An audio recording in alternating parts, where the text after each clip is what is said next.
The Bible. Is it hard to understand? When it comes to reading the Bible, the first thing that comes to mind is the fact that this is the Word of God. The seals have been broken, and the truth is here. And when we go throughout the scriptures, when we go throughout extra biblical records, we find that the language that God employed, that He used to create the heavens and the earth, was the Hebrew language. Christ said, I came for the lost sheep of the house of Israel. But yet no one, no religious leader, no religious church out there anywhere can now identify the 12 tribes of Israel. Can we? God is quite simple, but it seems as if man makes understanding Him hard. What are those mysteries? The truth of your book and the truth will make you free. The Hebrew and Bible Academy, you're invited.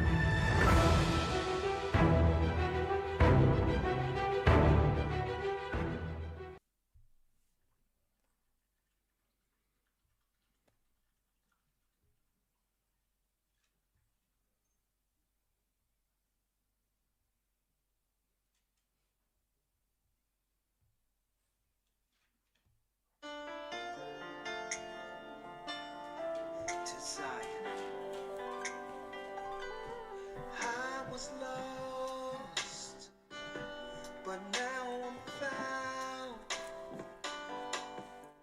I'm a child of Israel. I heard the sound, the sound. Please give me the strength to stand today. With my eyes towards the east, show me the way.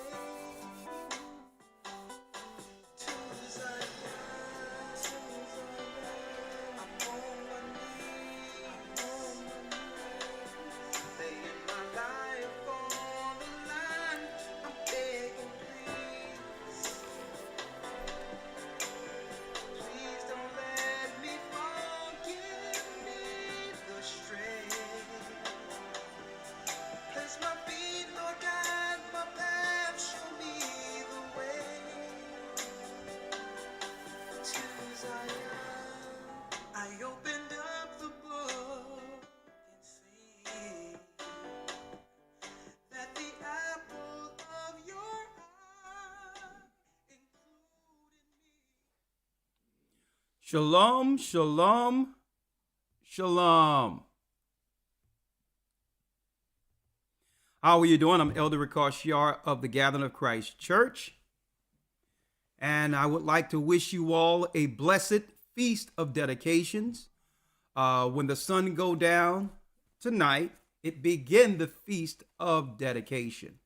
And this is why, brothers and sisters, we titled this particular class today, the Sabbath class, Welcome to the Thanksgiving for Israelites. What is it that we should be thankful for?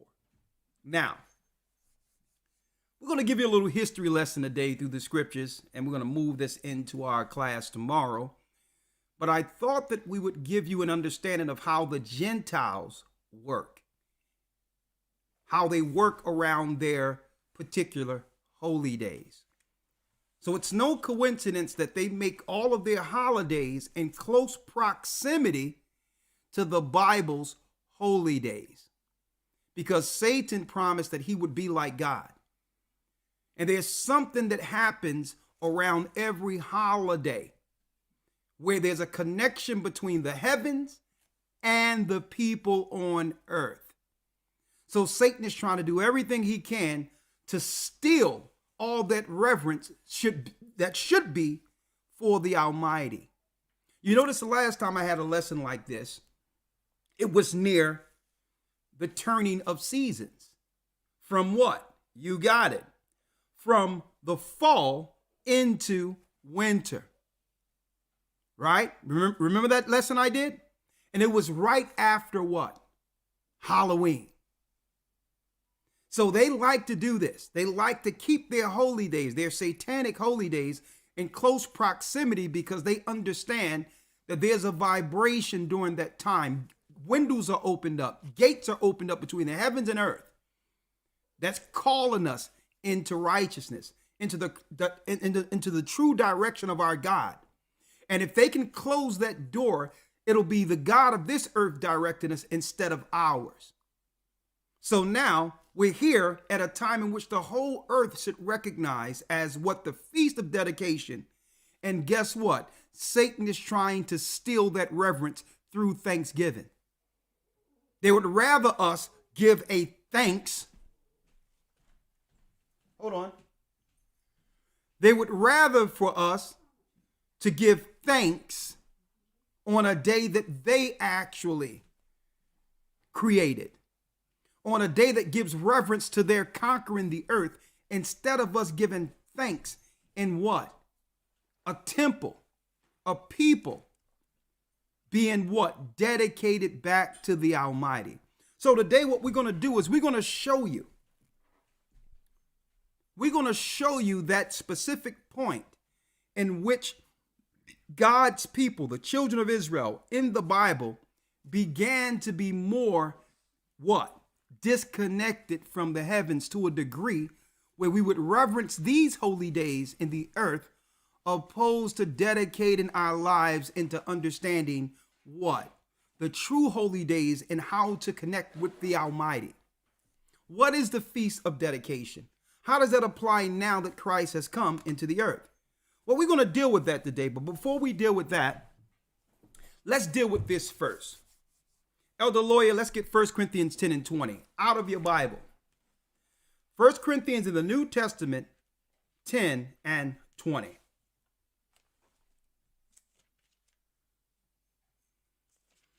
First Corinthians chapter 10, verse 20. But I say that the things which the Gentiles sacrifice, they sacrifice to devils. They sacrificed to what? They sacrifice to devils. They sacrificed to devils.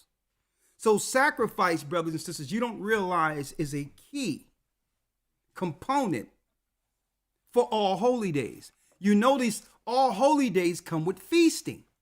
Well, that's not by coincidence.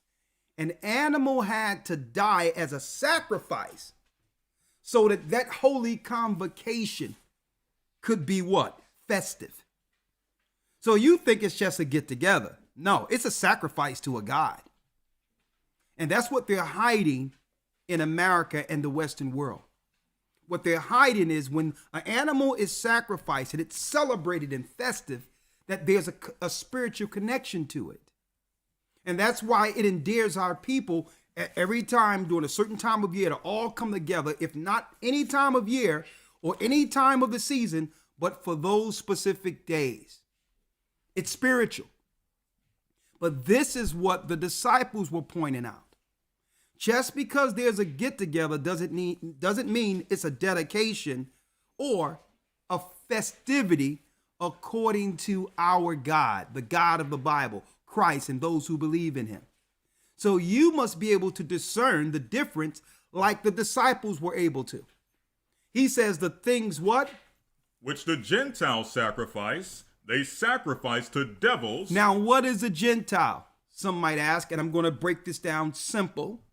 ABC, because we know we have new people who come to this knowledge and come to this page all the time who may not, that word may be foreign to you, okay? It's not a degrading word, okay? It's not to demean anyone. Gentile only means, according to the Bible, people or races outside of the children of Israel. Okay? So when it says Gentiles, it's talking about non-Israelites. They're not from the bloodline of Abraham, Isaac, and Jacob. So now Paul is making this distinction that the things they sacrifice when they kill their animals for festivities, there are to who? They're doing it to who? They sacrifice to devils. They sacrifice to devils. Okay, and that's the secret. That's what's being hid behind closed doors. The spirits that the secret societies and those that are controlling things, the spirits they truly sacrifice to. They're the demons. And they set it up and tie it up and make it seem as a good thing so that the majority of people would just accept it. Not realizing, in most cases, child sacrifices is attached to every high holy day of the Gentiles.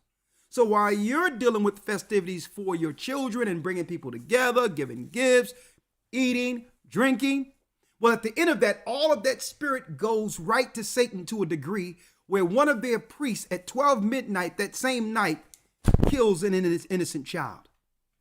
Okay, under Moloch sacrifice. Now, because you didn't do it, you might think, well, I have nothing to do with somebody else is dying. But you have to realize how it works under the occult. They're taking all of that energy that comes with what? The whole earth being silenced like a Sabbath. And all that love and joy, all that energy goes into the occult. That's used, that makes people really a part of their high ceremony. Why? Because they're celebrating a sacrificing to their gods, opposed to the God of Israel. It's a celebration for them that they were able to do what their Lord Lucifer said he would do, be like God, and that we would sacrifice on his holy days opposed to the holy days in the Bible. And this is why Paul is breaking this down, that the things that the Gentiles sacrifice, and I know Christmas feels good. I know that Thanksgiving feels good. But folks, it's all deception. It's all deception. Now the devil is he's such a liar that instead of him coming out forth with his priests and his politicians and saying, listen, we're sacrificing the devils, he would want what? He would want us to believe that God intends for us to deal with these days. That's how wicked and evil and deceitful he is. So that we can be a part of their ceremony, a part of their ritual. It's no coincidence that here it is, Thanksgiving. Everyone is all together. Black Friday. What's that according to the Bible? That's dark Sabbath. Dark Sabbath is a satanic time that open up portals to hell. Go out and shop. Get ready for Christmas. And then you think it's a coincidence that on the same day that there was Black Friday, that all of a sudden, right on time, a new variant. It's all intertwined in their celebrations and holidays, folks, of getting people initiated or part of their nonsense. So the first part of separating yourself is understanding what's really behind the holy days they're controlling the people with. Holidays in this system is a form of control over the minds and populations of the people. Because this is the time where they can get the most eyeballs and ears. You're not dealing with anything else but looking at TV. Everything they're doing is for programming. And this is why the Bible says, and then the Most High and the angels are totally in order on their holy days like we're doing right now. And the whole earth isn't doing nothing for the Feast of Dedication. I need y'all to check that out. There's no celebration. There's no festivals. There's nothing going on when the sun go down tonight. And the whole heavens, including the angels, are dealing with the Feast of Dedications tonight. But Satan tried to steal all that love through Thanksgiving. The things with the Gentiles sacrifice, they sacrifice to who? To devils. To devils. And not to God. It has nothing to do with God. And it doesn't matter whether or not you sat around the table and said you had so many things to be thankful for. It doesn't matter if you're holding hands and thinking that, well, God, thank you for this cranberry sauce. Thank you for this turkey. Thank you for another time through COVID, for us making it through, not knowing whether or not we'll be able to have another dinner. The Bible tells us that when we spread our hands to pray, that the Most High will turn his back on us, and that even our prayer will be an abomination. Now, you think I'm making that up? Let's get that in the book of Isaiah real quick. Let's go to Isaiah, the first chapter, folks.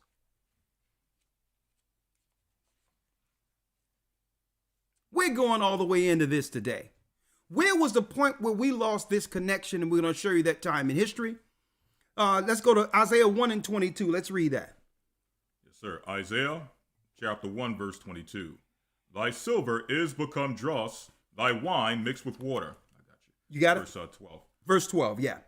When ye come to appear before me, who have required this at your hand. The Bible says, when you come before me, who required this at thine hand? This is Isaiah 1 and 22. He's speaking to the Israelites who knew the high holy days.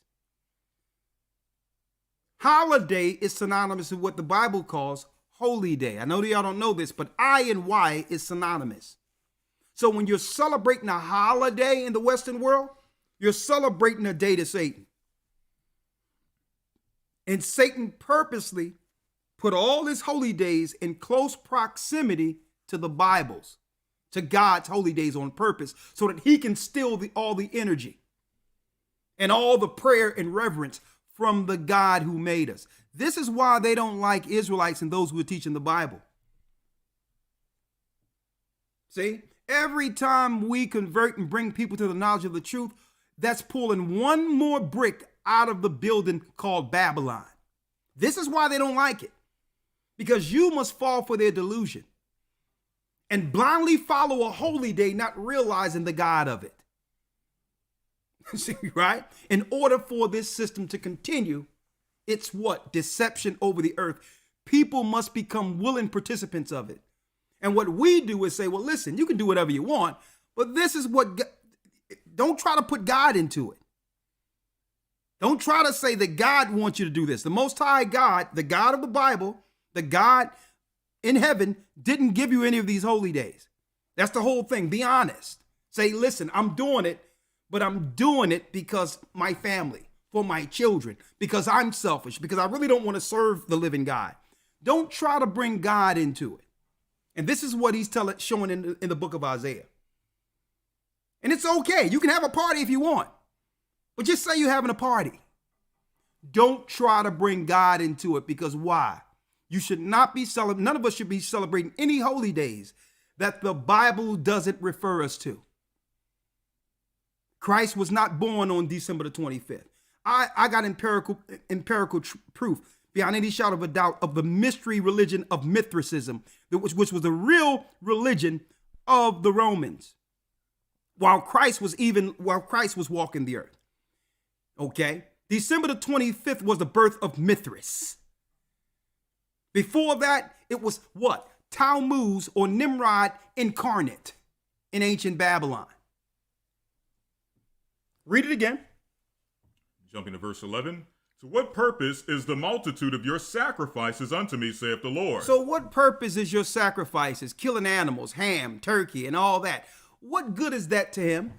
I am full of burnt offerings, of rams, and of fat-fed beasts, and I delight not in the blood of bullocks, or of lambs, or of he-goats. So he's not delighting in our sacrifice if he didn't establish the sacrifice, which is the festivity. Read. When ye come to appear before me, When you come to appear before him. who have required this at your hand to tread my courts? Where in the Bible did it tell you to do this?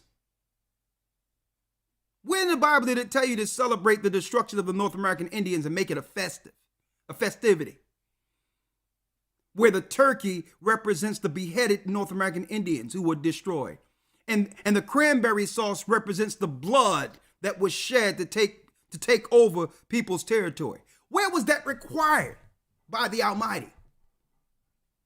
To celebrate the conquest over God's people. Read. 13. Bring no more vain oblations. Incense is an abomination unto me. Read. The new moons and Sabbaths, the calling of assemblies, I cannot away with. It is iniquity, even the solemn meeting. Even your solemn meetings. Why?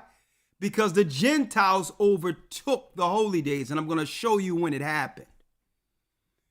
Read. Your new moons and your appointed feasts my soul hateth. They are a trouble unto me. I am weary to bear them.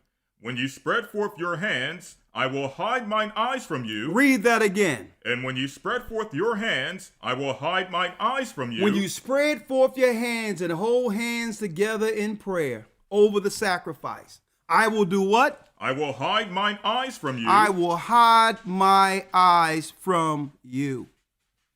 So don't try to bring the Most High in it. You have to realize the God you're praying to when you're doing it on those holy days. Okay? You have to realize it. So people might ask, well, what am I to do? That's all I know. That's when my family get together. Well, we must go to the Bible, Leviticus 23, and get on code with the Most High holy days and recalibrate our schedule for that. Instead of feasting on Thanksgiving, we have the Feast of Dedication. See, it's that simple.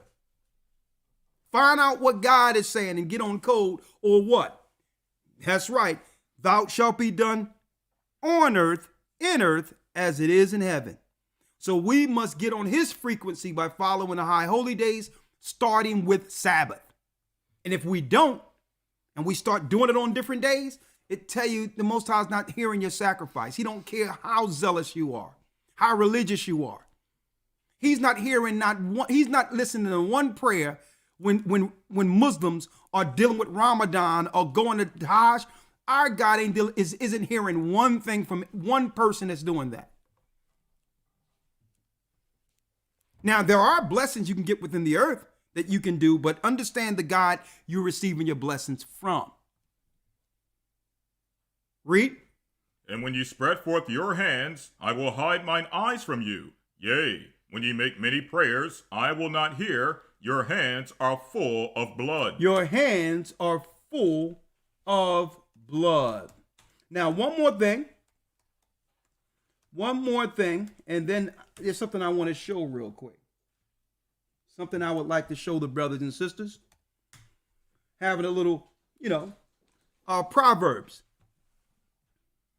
Proverbs 28:9. Let's read that. Proverbs 28, verse 9. Read. He that turneth away his ear from hearing the law, He that turneth away his ear from hearing the laws of God, including high holy days, even his prayer shall be abomination. even that person's prayer becomes a sin. Even your prayer becomes, that's right, a ham sandwich. Straight out. If you turn away your ear from hearing the Most High, when you pray, it's even worse. See?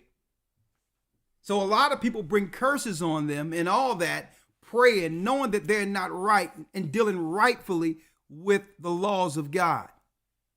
So you sitting there holding hands and praying and oh God, oh Jesus, and no one is really coming together to reverence and give thanks and praise to the Almighty. The majority of the time, it's to get together and do what? You got it. Get drunk, revelings, and really it's a free meal that day. It's to a point where we have lost total connection to what the sacrifices were for. Why did those animals die? Okay. Did they die for this? Did they die only for somebody to get in the car drunk and run off the road and destroy and kill another person? Or a family? Let me tell you, y'all know North Philly and we all grew up, there was not a get together on those holy days where a fight didn't break out somewhere. A drunk uncle or somebody coming there acting a fool. Because why?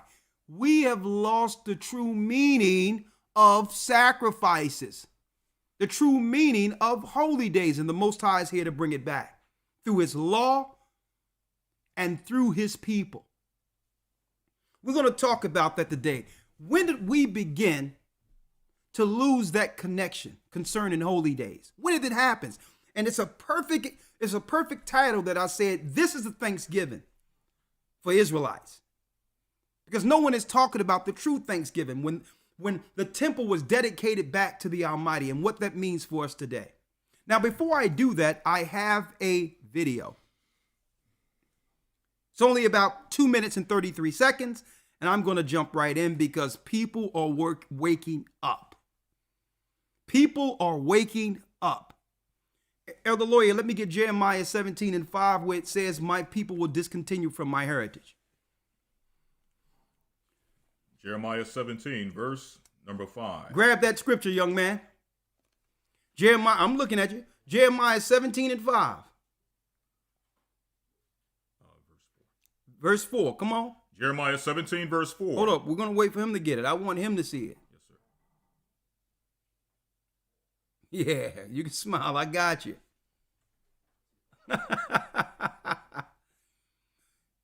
You know what the table of contents is? Yeah, I don't care if you use the table. I don't care. You got it?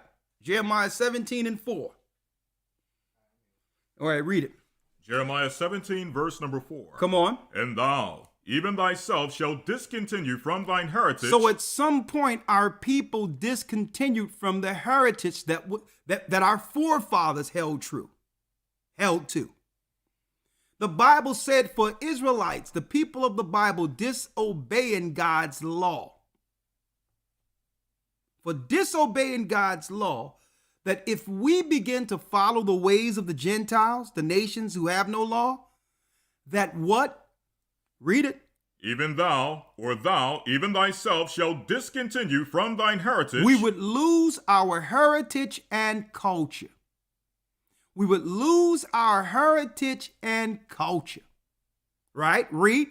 And thou, even thyself, shall discontinue from thine heritage that I gave thee. That he gave us. We would begin to sacrifice the devils. Read.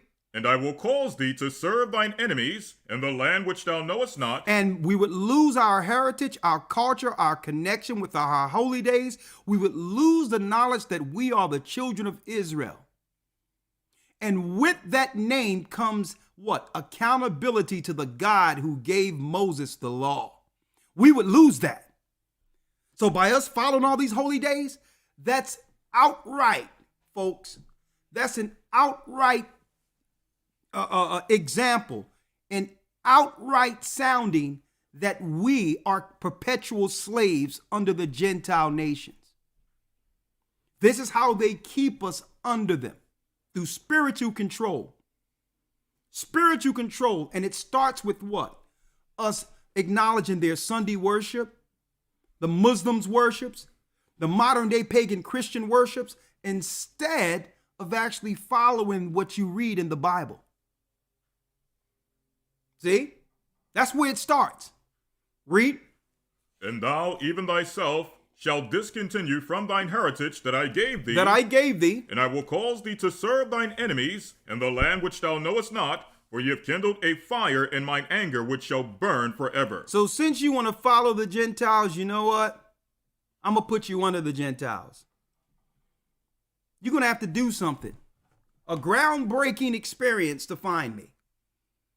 You're going to actually have to read and follow the book you claim you and your forefathers believed in, the Bible. Here's a groundbreaking thing. Let's not look at the Bible on some metaphysics level or metaphorical level, or try to get the deep look at a scripture and say, yeah, I'm trying to get manifold. What about just looking at the Bible and following what you're seeing? The Bible says, remember the Sabbath and keep it holy. The Most High says, I'm the Lord God, I change not. Therefore, the sons of Jacob are not consumed. He's not going to say, well, you know what? Since my son came to the earth and I sent my sons for the sins of the earth, throw everything I said in the Old Testament out the window. Do what you want. You can do Sunday now because Christ came. And that's a nonsense Christians are saying. Or they'll say, well, that stuff was back then. So are the holy days we're following today, but you're still doing it. The holy days we're following right now in 2021 was back in Babylon. And no one is saying, well, let's not do that because it was back then. It's only when it comes to believing in the Bible. And this is why the Most High tells us that only a remnant, a small amount of people is going to make it through. Because we come up with so many excuses, and he put it right here in black and white so that you would be without excuse. Mainly Christians.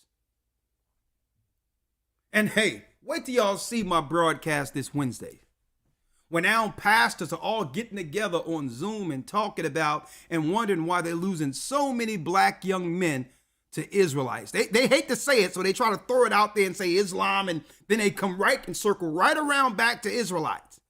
Because they're not losing black men to Islam anymore. Islam is done. Okay? Really? Farrakhan is the last standing Muslim that will have our people flock to that particular religion. And that's it. And that's waning. And guess what? Even he had to come around and say, you know what? Let me tell you who the children of Israel is. And hey, I would like that brother to stay with us as long as he could, but when he's no longer amongst us, Islam will be dead amongst our people, and the Jewish people even know this. Okay? That's right, folks. Wait till y'all see my program Wednesday where all the Christian pastors are getting together. I'm talking about the bigwigs, asking, why are they losing so many black men to Israelites? Well, you know why? I'm going to put this out there. You know why? Because that's who they are. How about that, sir? How about just examining what's being said to the black men? Okay, this is not a stick that our people are coming to this. This is not a fad. You thought it would be a fad. That's why you ignored it in the 90s and thought it would just go away before there was internet. See? What about that?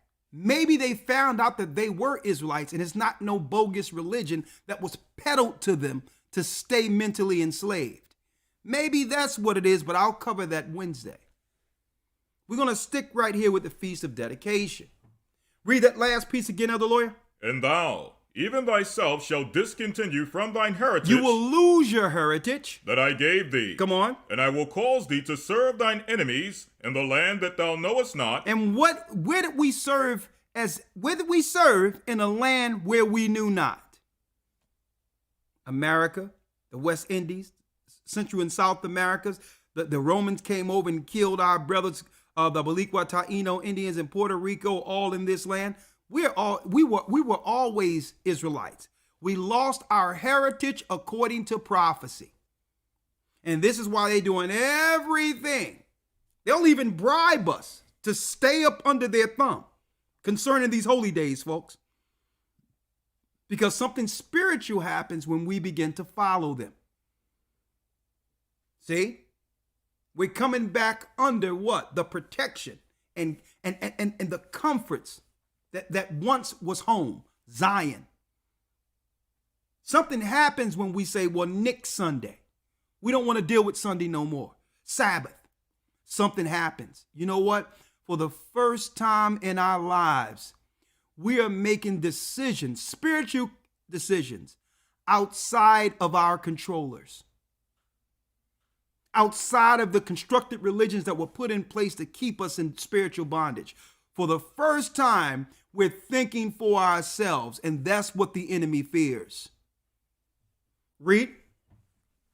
For ye have kindled a fire in mine anger, which shall burn forever. Which shall burn forever. Now, this is what the Christians would try to do, Elder Lawyer. They would try to trick people up. Well, when Christ came, that was the Old Testament.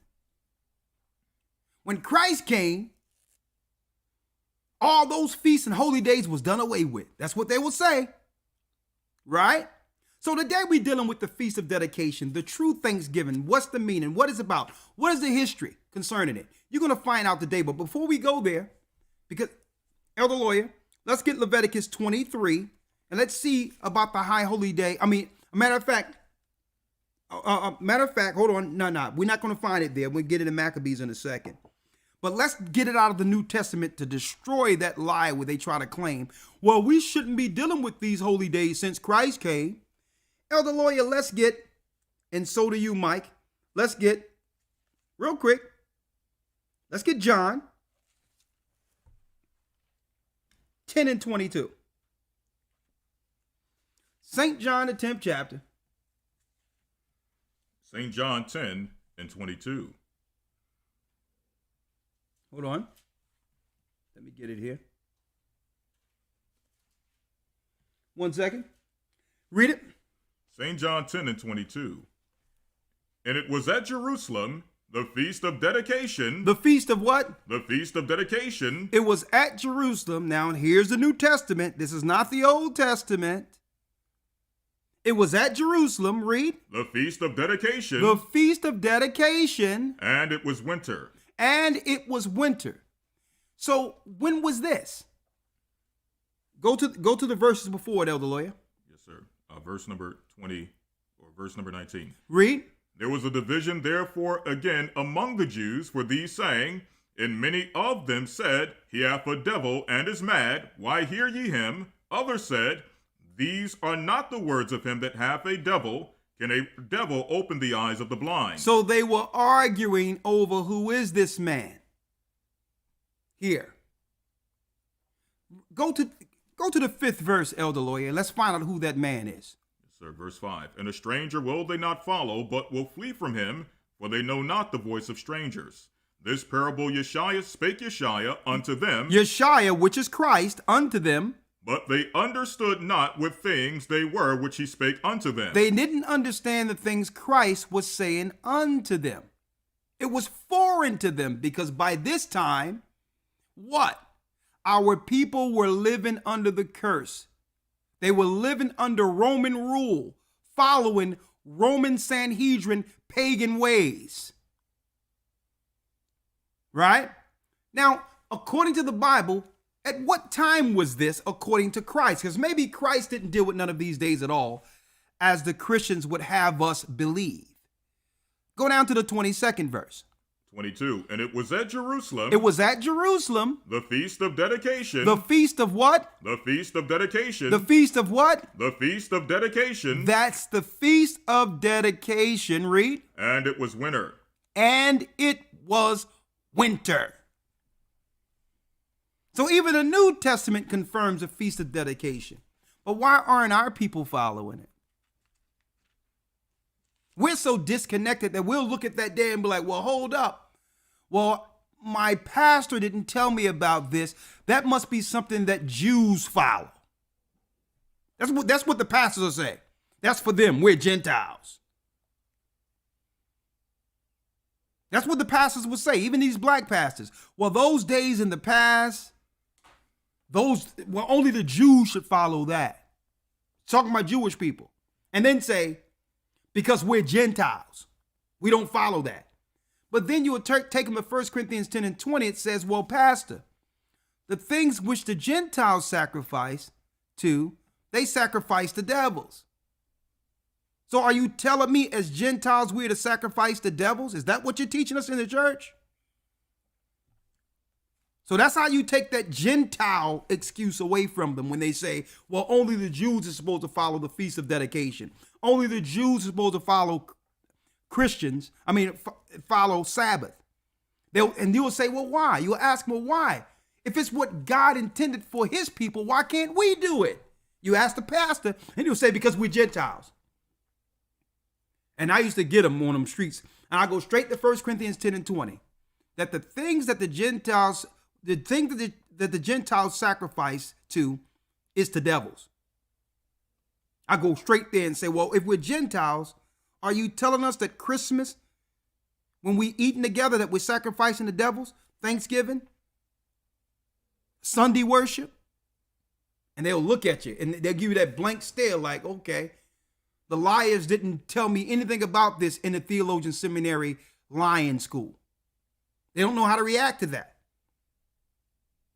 And I'm not trying to have no I gotcha moment or a moment of saying, well, listen, I gotcha. No, I hope that they would wake up that the Bible says our people will suffer a curse, and through that curse would follow the holy days of Gentiles and forget that connection the Most High had with his people who were following the high holy days contained in the book.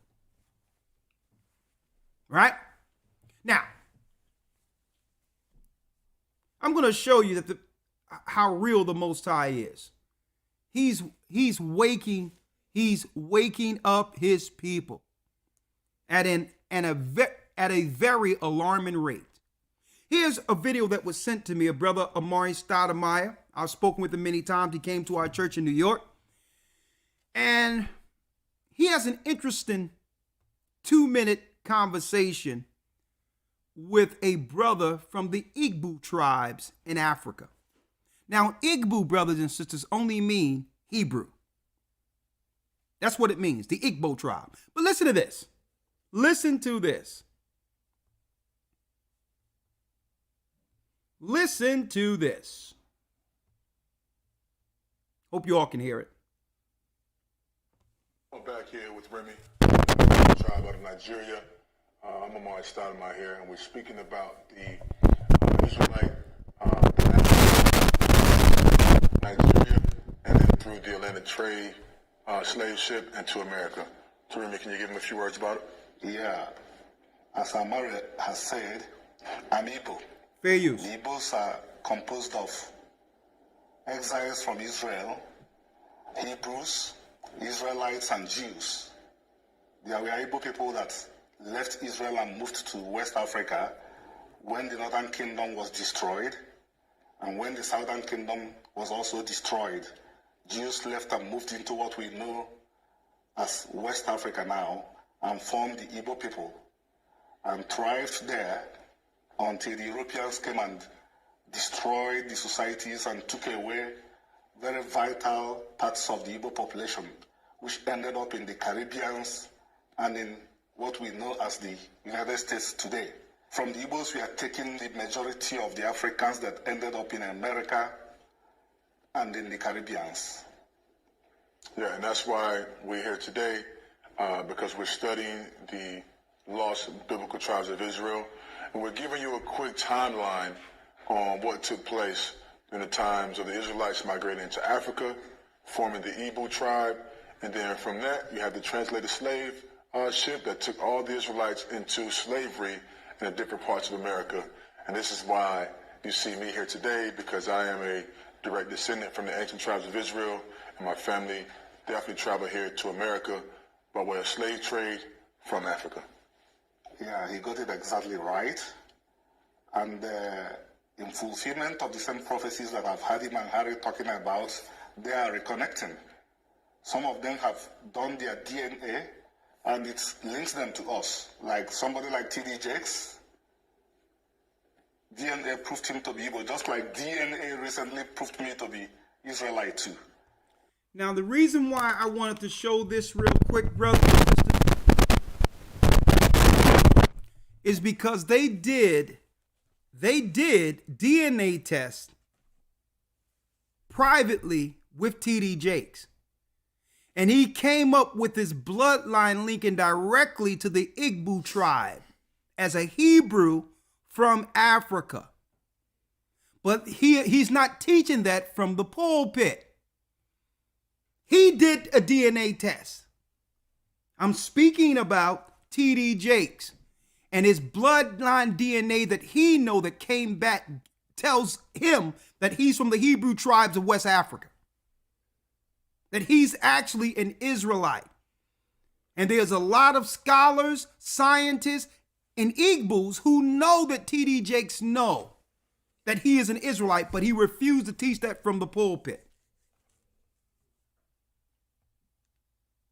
Listen again. Like somebody like T.D. Jakes,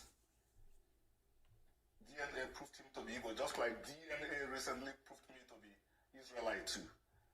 Look at that. So there's a lot of things going under the surface, brothers and sisters, that y'all don't know about. And I'm talking about people who have generational wealth, people who are in influential positions, like Amari Stoudemire.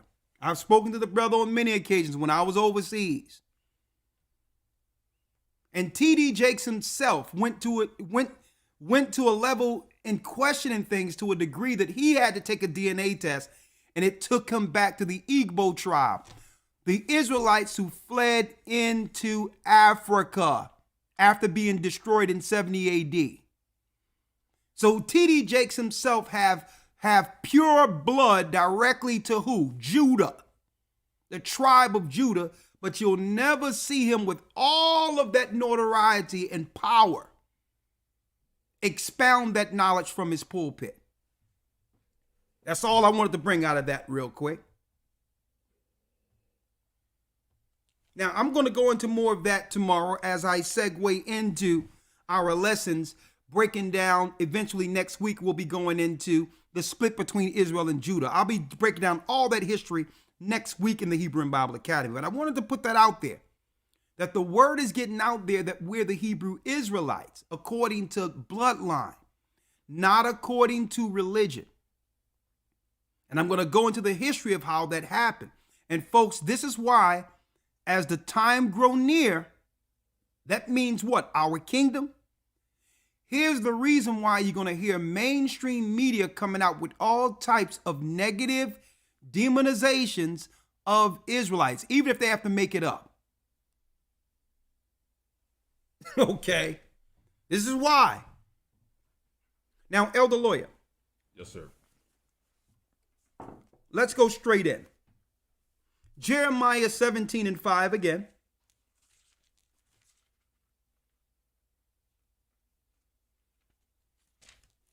All right. When did we lose our heritage? We're going to jump right in. Jeremiah 17, verse number 4. Read. And thou, even thyself, shalt discontinue from thine heritage So the God of Israel said we would discontinue from our heritage. Read. that I gave thee, and I will cause thee to serve thine enemies in the land which thou knowest not, for ye have kindled a fire in mine anger, which shall burn forever. So eventually, by sinning against God and following the Gentiles, we would lose our heritage, our true name and purpose as a people. What people? The children of Israel, the special people of God. Deuteronomy 7:6. Let's get it.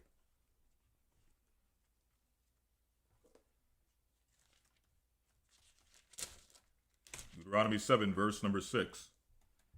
For thou art an holy people unto the Lord thy God.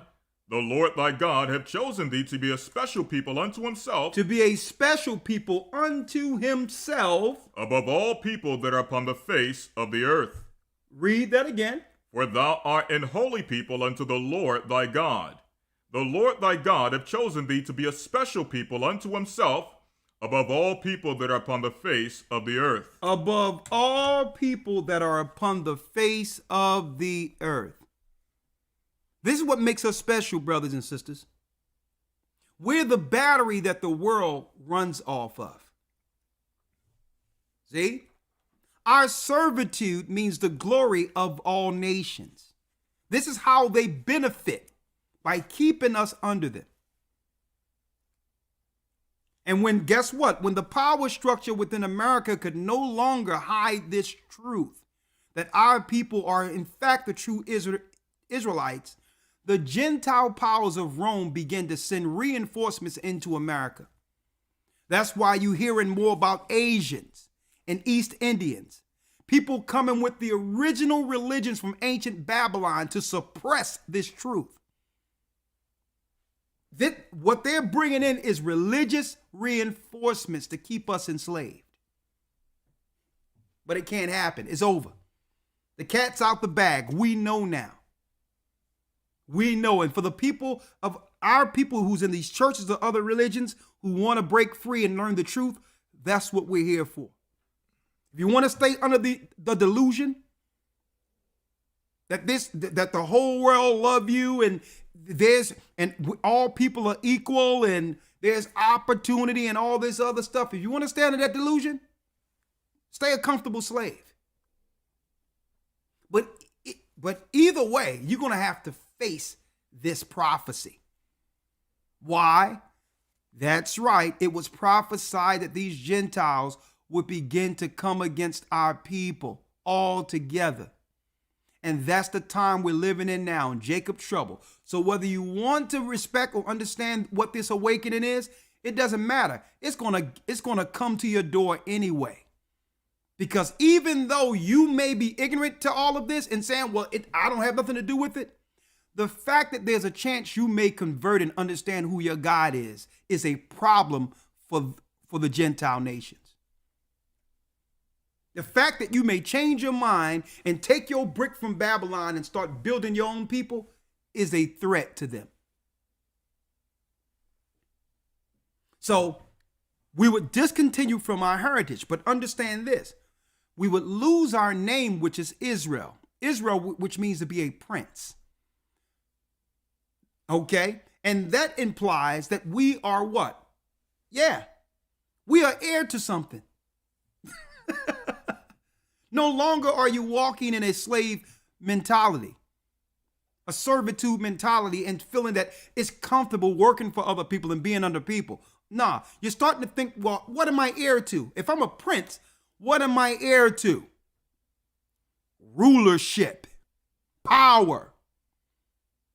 You know you don't have power if you have to march for it and ask others to give you some of it. And this is what the Gentiles are trying to suppress. And what we're doing on this holy day is saying, listen, it's too much to try to get it one time. Start off simple.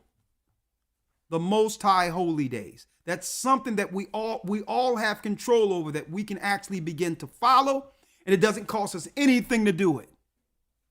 Sabbath, holy days. If you go to our webpage, gatheringofchrist.org, and go straight to the holy day list and follow those days, that's a beginning, because now you're connecting with the Most High, and the energy that once went to this world is now going directly to the heavens in reverence to the God who made us. And when you start there, everything else begins to open up. You must detest the holy days of the Gentiles. That's their stronghold they have on our people. We're the only people that's mixed up in every other religion on earth, not realizing its impact. When you go into Asia, the majority, 99.9% of the people in China are Buddhist. There's no Buddhist temple and all this. There's no black temple. There's no Chinese consciousness. We're the only people that's running around talking about, black consciousness. There's no Chinese consciousness. Okay? There's no Chinese pride in China. Okay? It's just Chinese. It's Buddhist. When I lived in the Middle East, there is no Asian pride. There's no Arab pride in the Middle East. It's just Ishmaelites, it's Arabs, Muslims. You go into East India.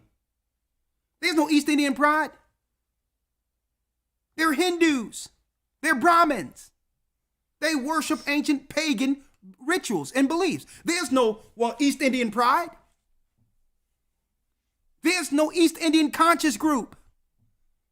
We're the only people that spread amongst all these different things with no identity, not realizing that in itself says that we must be the people of the curse. That we have to grab onto every other religion out there to try to find self-worth instead of coming back to our true origin.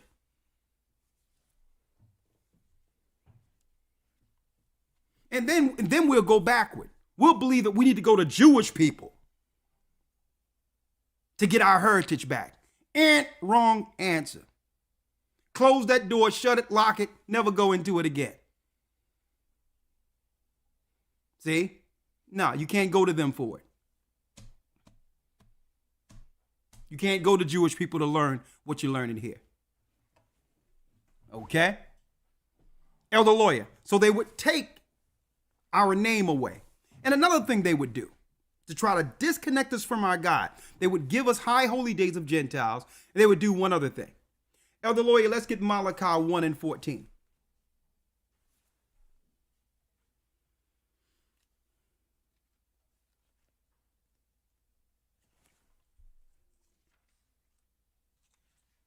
Malachi 1 verse 14.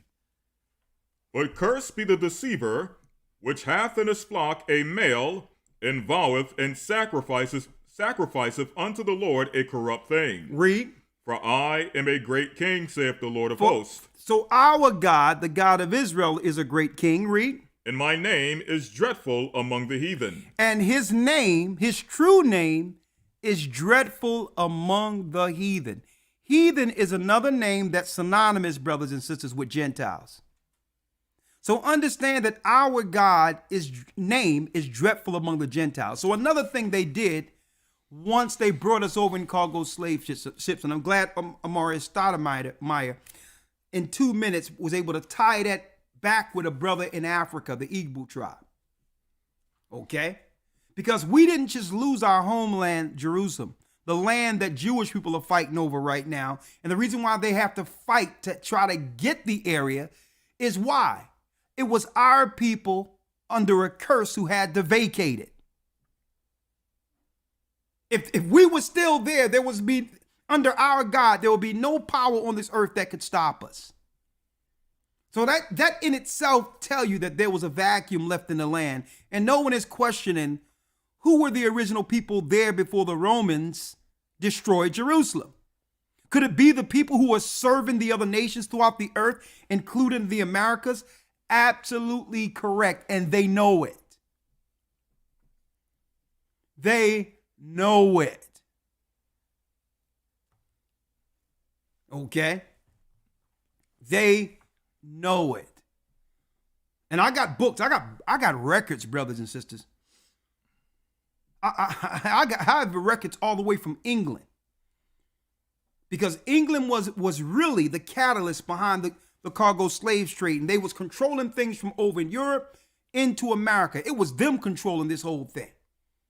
Family names, family crests, how they destroyed us in Europe, all of that. I have. They always knew we were Israelites. Son, I need you to go inside that, go look at my weight set inside that garage. You're going to see some long books like this. They're like that big. Give me 2 of those real quick. Right next to the weight set. Straight from England. Crest, family names. Our people are connected to it in America. All that. The West Indies, the family crest that folks, they took nobility out of Europe and put it into Jamaica.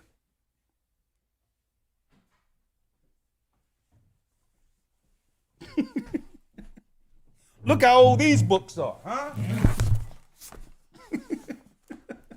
I went to the garage the other day, folks.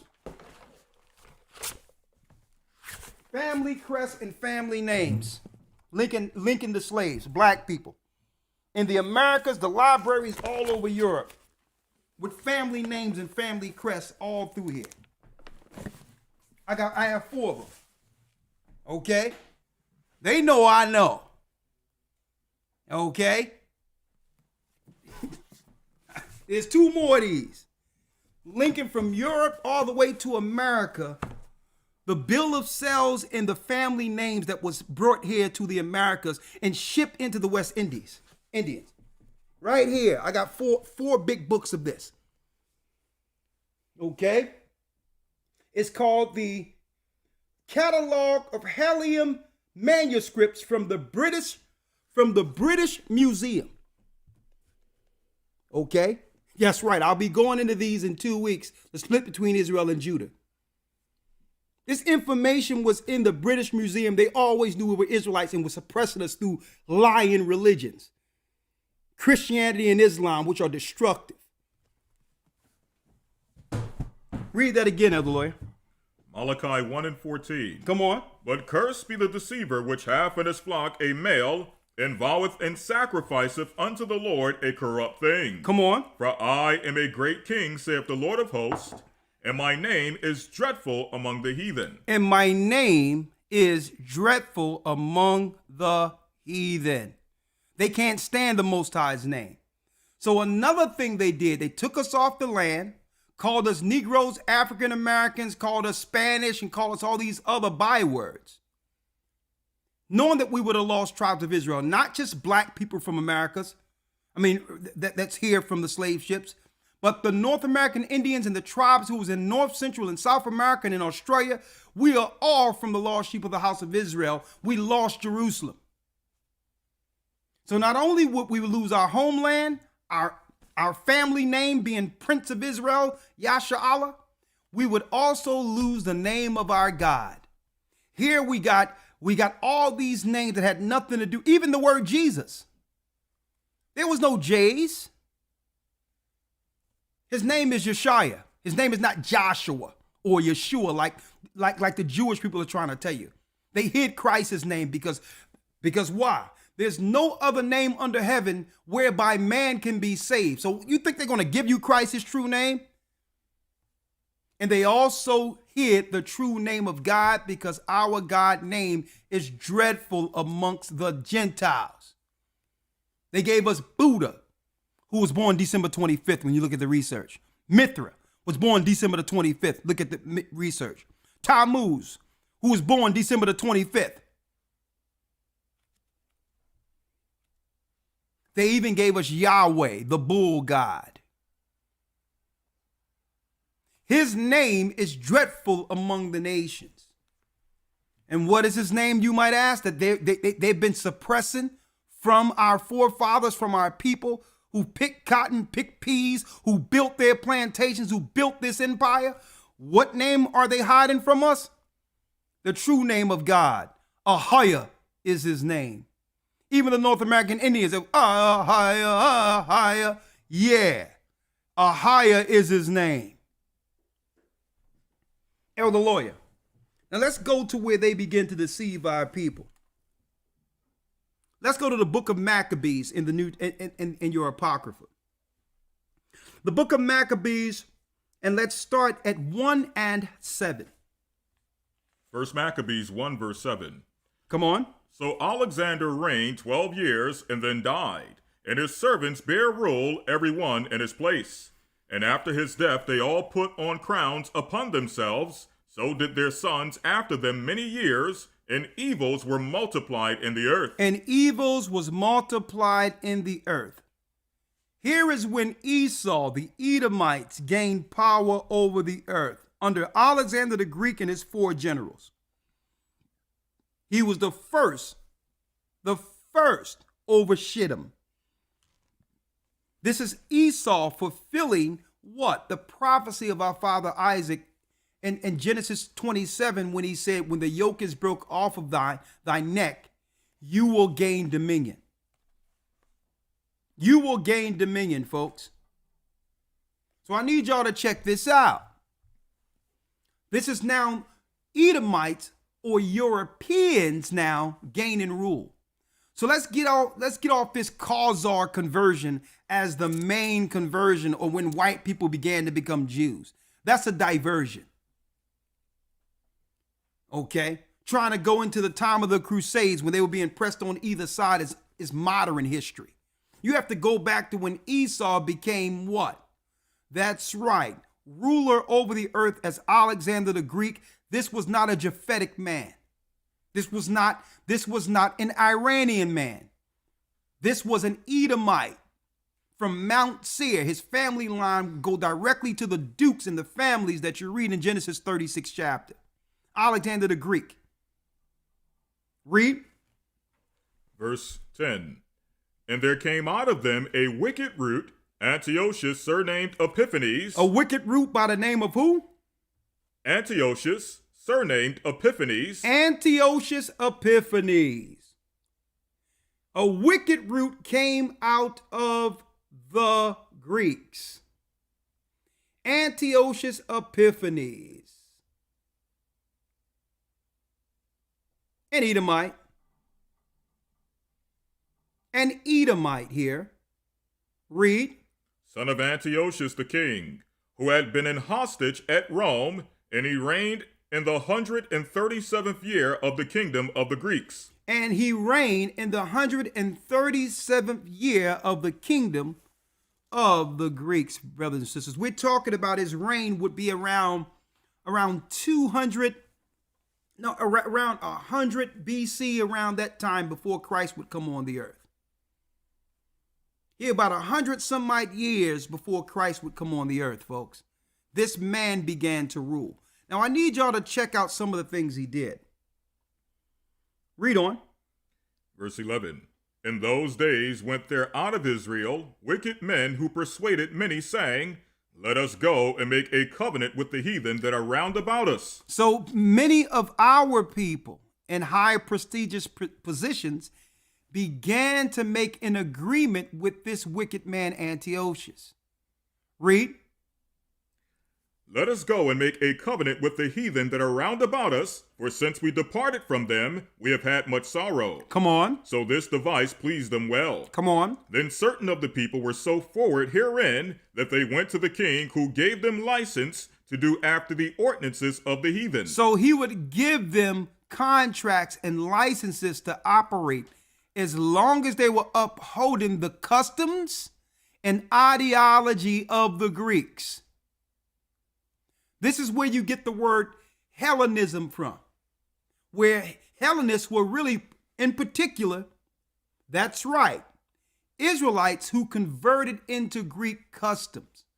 You notice when you go into a college, and I've been there, you have Greek fraternities. Now, no one is putting two and two together about these fraternities. The Romans ruled after Greece. Why do they go back to Greece? Because this is the point where they would have Hellenism and the conversion and ideology where what? The power structure has absorbed other populations into what? Their ideology, their religious rule. It's a religious rule and way of life. It's called Hellenism. It's converting people. It's making people hate their own culture only to get rewarded for what?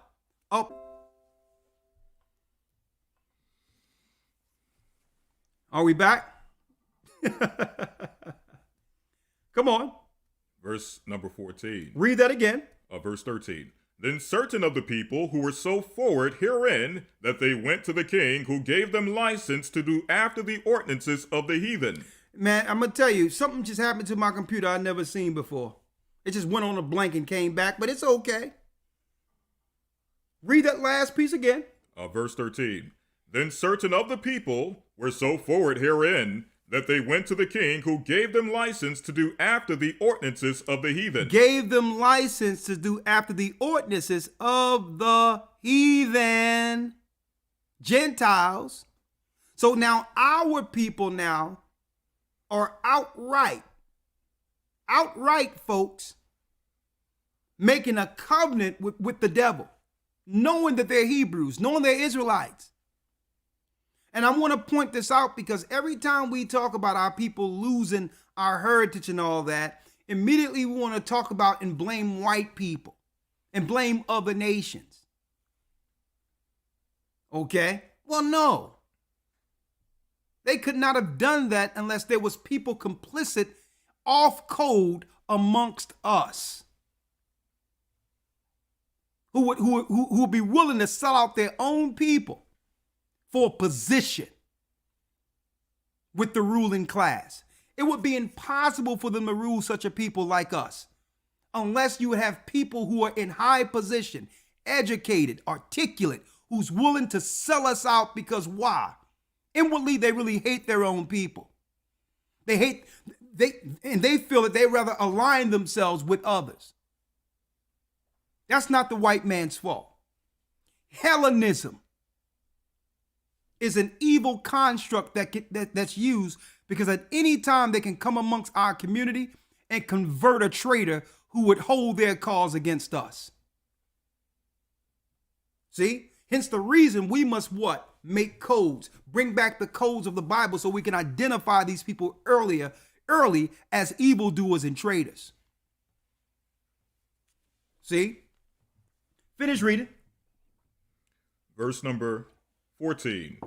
Whereupon they built a place of exercise at Jerusalem, according to the customs of the heathen. So they began to make a place of exercise, gyms, so that they can become a part of the Olympics, games to the gods. See? Read. Verse 15.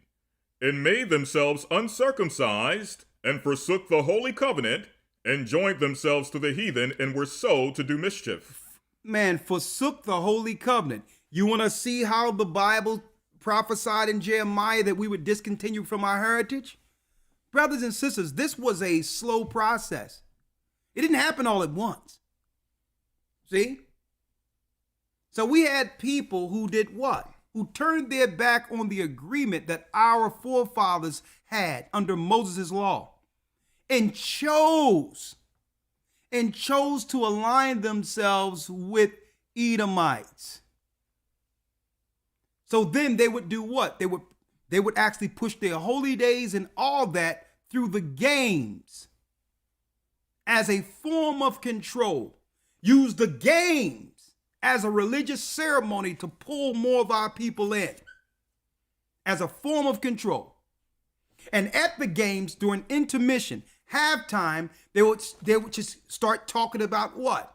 The patriotism of whatever empire that our people are now subjected to.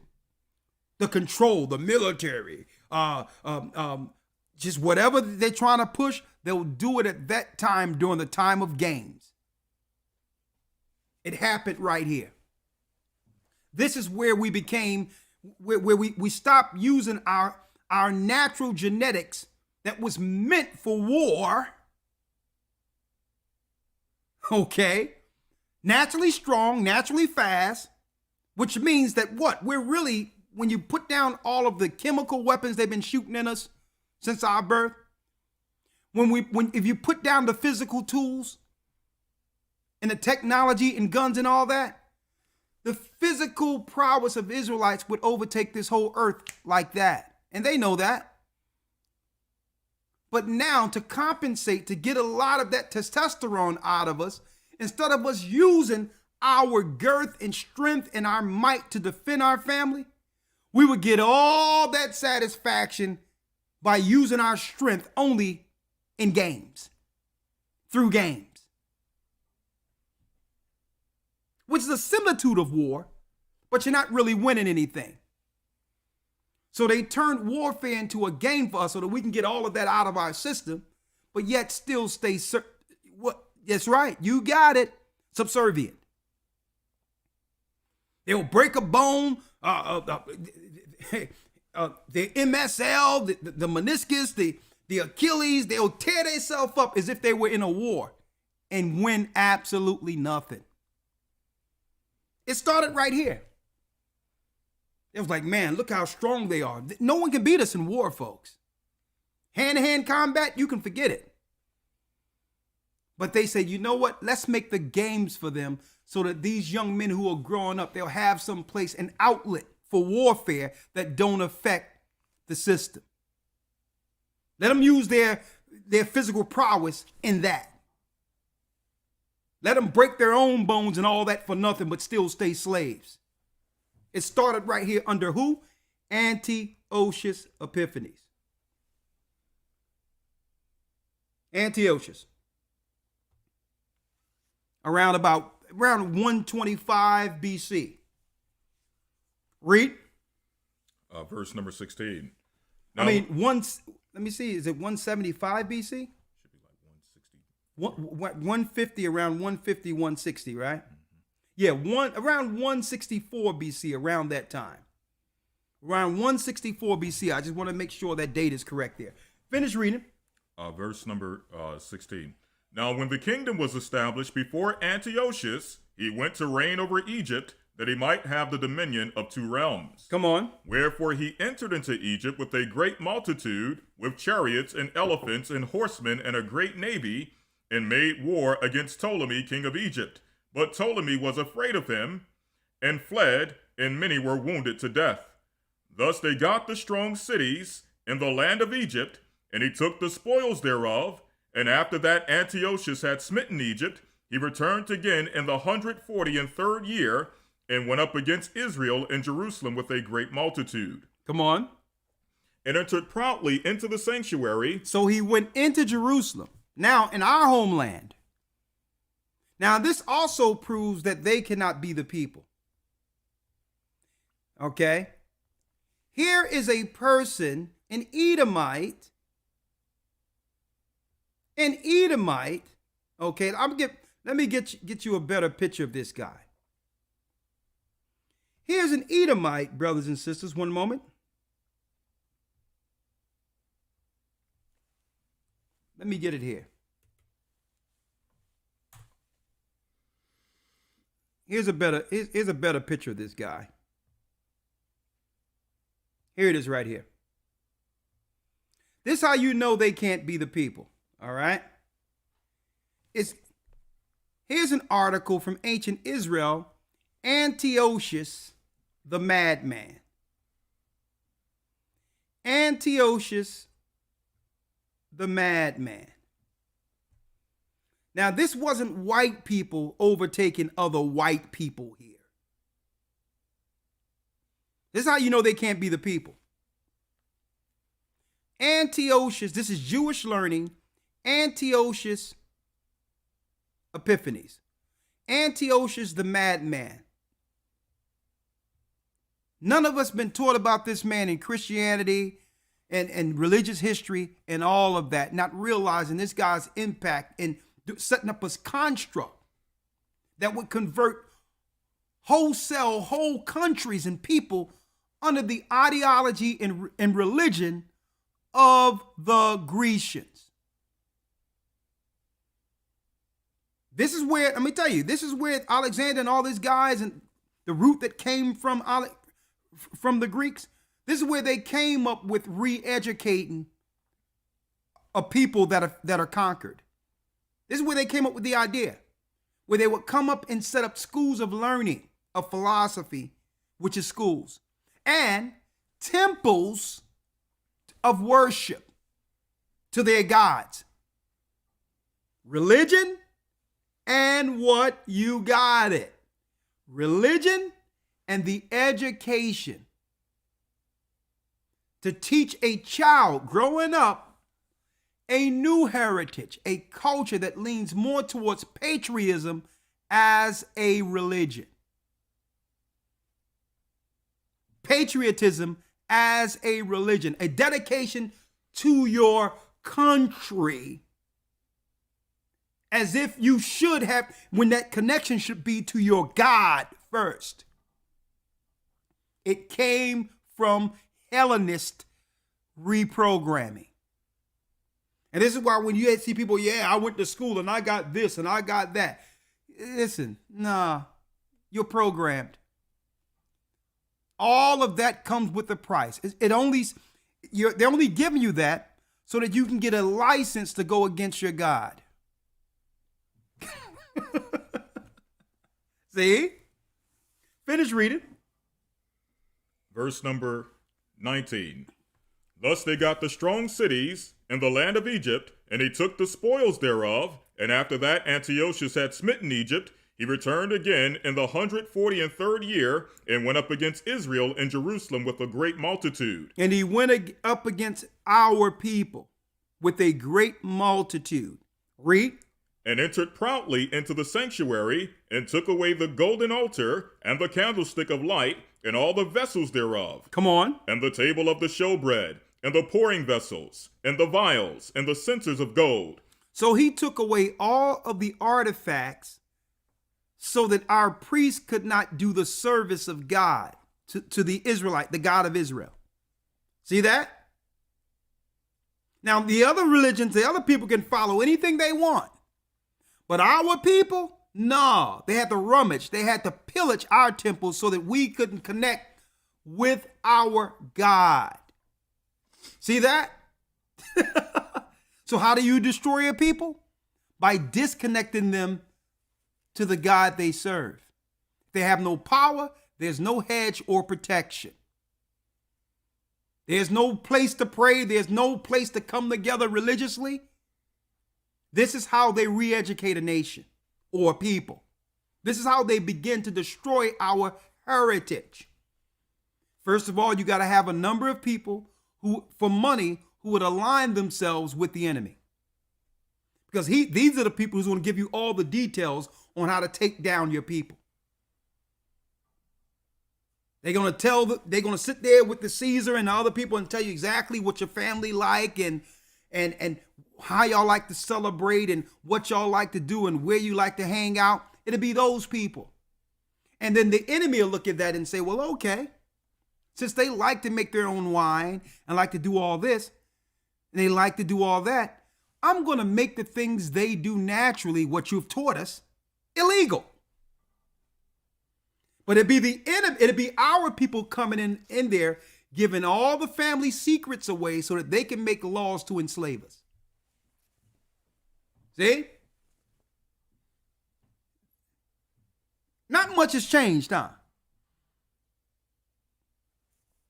Not much has changed. I remember not too long ago, a few years ago, when Hillary was running, you had Roland Martin trying to teach Hillary the rock. Come on, yeah, you got to rock like this is what they like right here. See, you got to know how to do the two-step if you really want. If you went, and she came to the Breakfast Club with hot sauce, poured hot sauce out of her pocketbook. Yeah, I like hot sauce.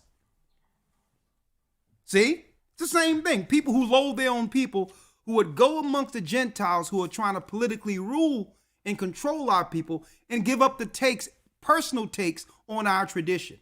Nothing is new under the sun, folks. Same thing they did back then, it's continued. There's always some people amongst our people who's willing to sell us out for political status, to be recognized as nothing amongst them, but have a position of prestige when they come around us. See? Finish reading. And the table of the showbread, and the pouring vessels, and the vials, and the censers of gold, and the veil, and the crowns, and the golden ornaments that were put before Elder Dell say buck dances. Exactly. But go on, I'm sorry. and the golden ornaments that were before the temple, all which he poured off. He took also the silver and the gold, and the precious vessels. Also he took the hidden treasures which he found. And when he had taken all away, he went into his own land, having made a great massacre, and spoken very proudly.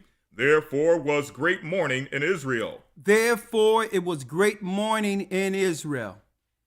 Edomite came in, took some of our people, gave them license. Now they got all these degrees in position to actually come amongst our community and get people, what? To entertain, to model, to do sports for the enemy.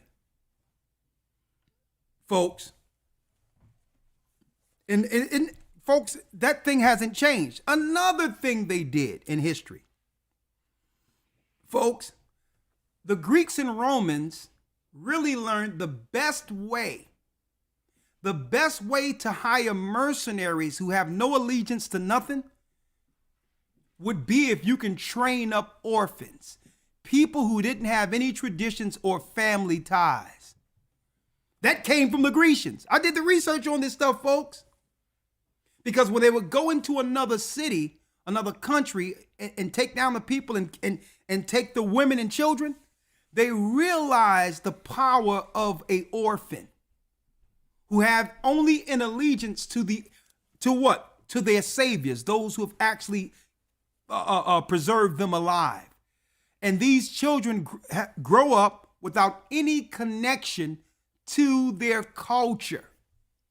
And see, they had to do that. Why? Because why? Think about it. If they didn't re-educate these people, these children will grow to age and seek vengeance. So what the Greeks did was like, you know what? If we can get them at an orphan age very early, before they can even talk, these become our greatest weapons against society, because they don't have an allegiance to anything. And this is why the most destructive people in our community right now are those that grow up in group homes, orphans. This is why they teach dysfunction amongst our people, because the children can be used as mercenaries in the community because they don't have no allegiance to nothing. They feel rejected. The Grecians came up with that ideology to say, you know what? We must have a segment of the population without parents, without allegiance, without feeling any love at all, because these are the cold-hearted people we'll use when they grow as mercenaries. If something happens to them, if they die or whatever the case is, there's no one to come to look for them either. So they became the prostitutes and they became the mercenaries. The Greeks came up with that ideology, folks. Now, what happens when you have a people, a nation, with no connection to family. You got a whole community of mercenaries you can utilize now. Hence the reason of coming back to the knowledge that you're Israel. See? Come on. Verse number 25. Come on. Therefore there was great mourning in Israel in every place where they were, so that the princes and the elders mourned, the virgins and the young men were made feeble, and the beauty of women was changed. Every bridegroom took up lamentations, and she that sat in the marriage chamber was in heaviness. The land also was moved for the inhabitants thereof, and all the house of Jacob was covered with confusion. And it says the whole house of Jacob, brothers and sisters, was covered with confusion. Sounds like our community, right?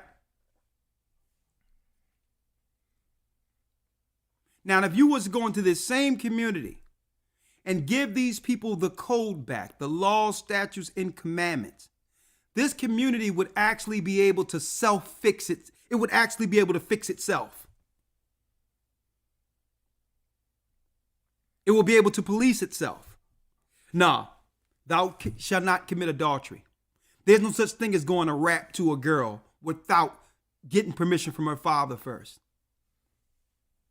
No such thing as that. As a matter of fact, you found doing that in Israel, rapping to someone without talking to their father, that was considered almost rape. That's dishonoring the father. Because next thing you know, you're going to sweet talk her. She's young and impressionable, and you're behind the bushes somewhere. And that's where it comes into rape, even though it was consensual, even though she probably wanted to do it. It was dishonoring the father. That means there wouldn't be no guys on the corner just hitting on somebody. Nah, you can't do that, dude. You go back home because you're dishonoring your family's name. You be a man, you get on your feet and you make something for this girl and you step to her father correctly. That's how you have a relationship that stands. Ain't no rapping to somebody and kicking game. Imagine if we had a society like that where sisters will have the honor of knowing that when they do make a choice, it's long term because her family's involved. His family's involved and they both have something invested. They don't want Israelites to think like that. See? It'll be protected. There would be no drug dealer.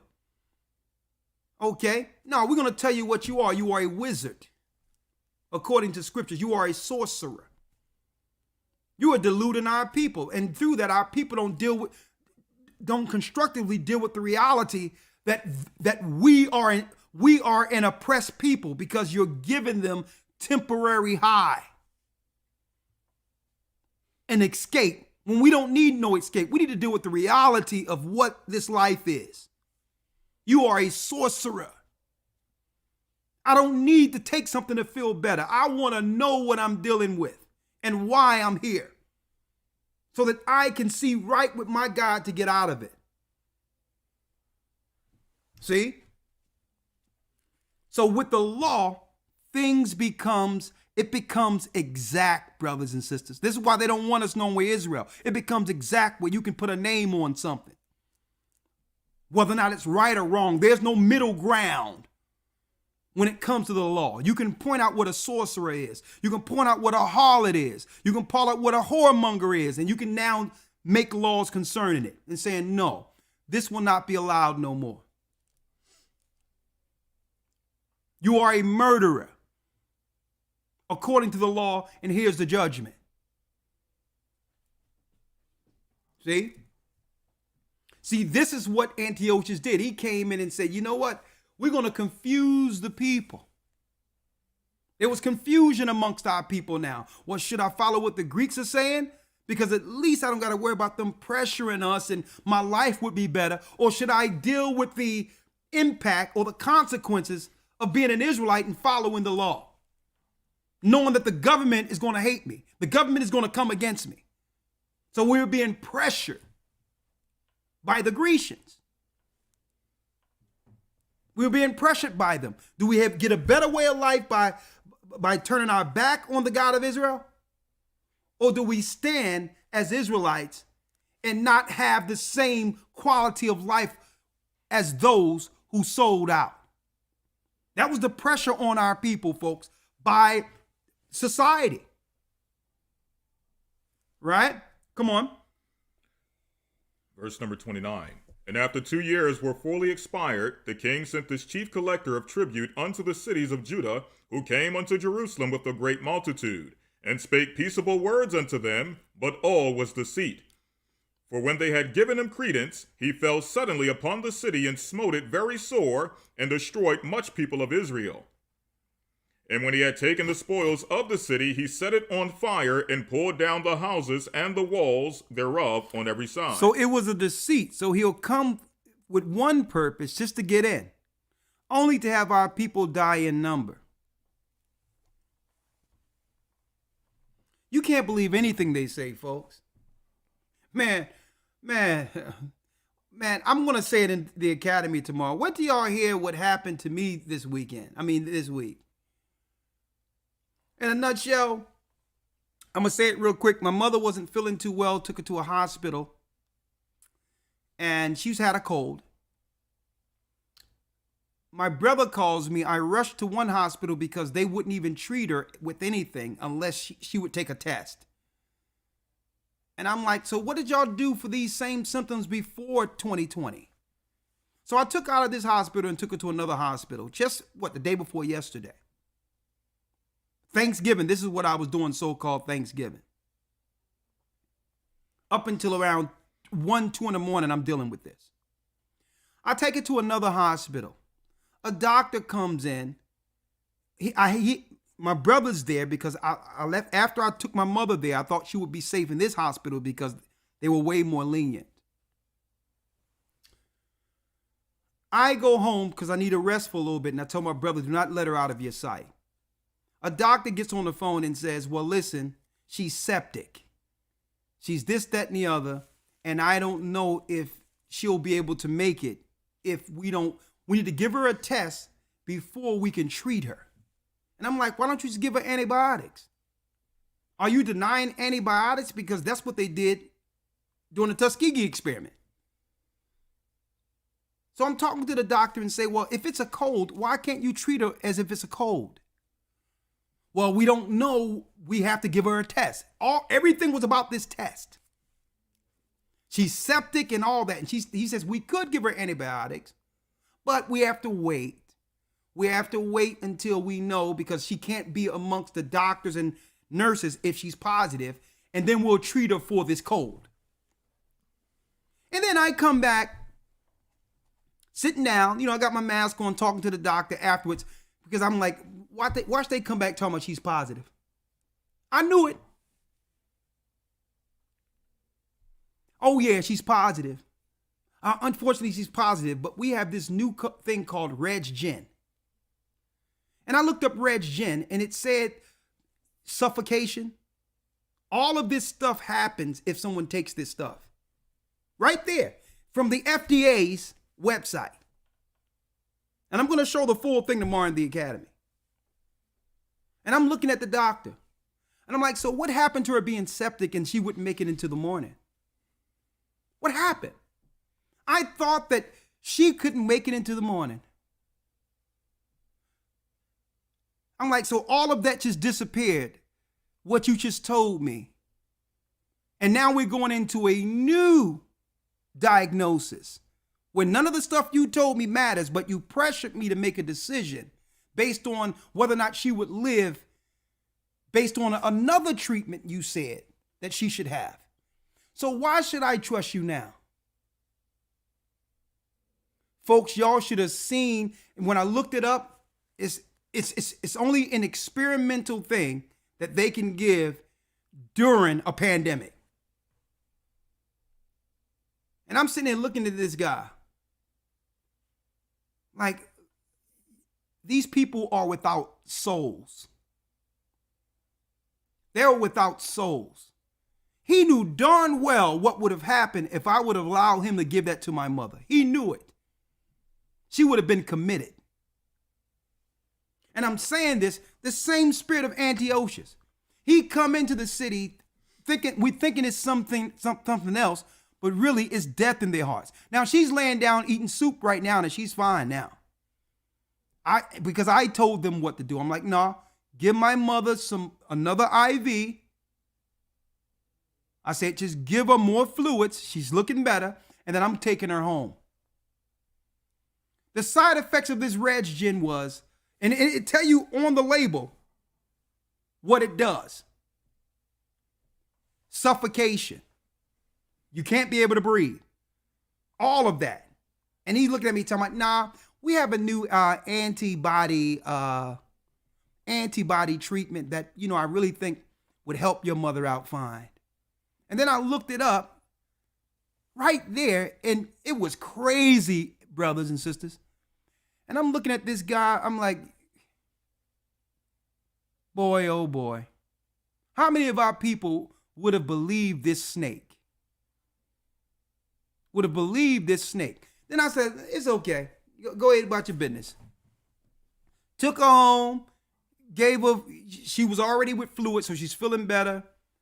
And now she's feeling a lot better. Suffocation was one of the side effects of what this guy was about to give my mother.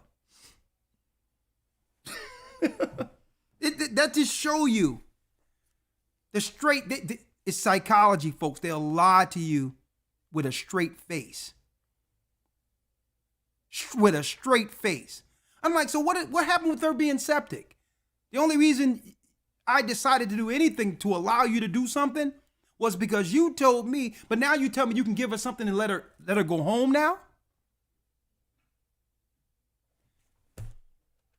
And now I'm trying to understand why people are walking up into these hospitals. They got the strength to walk in there.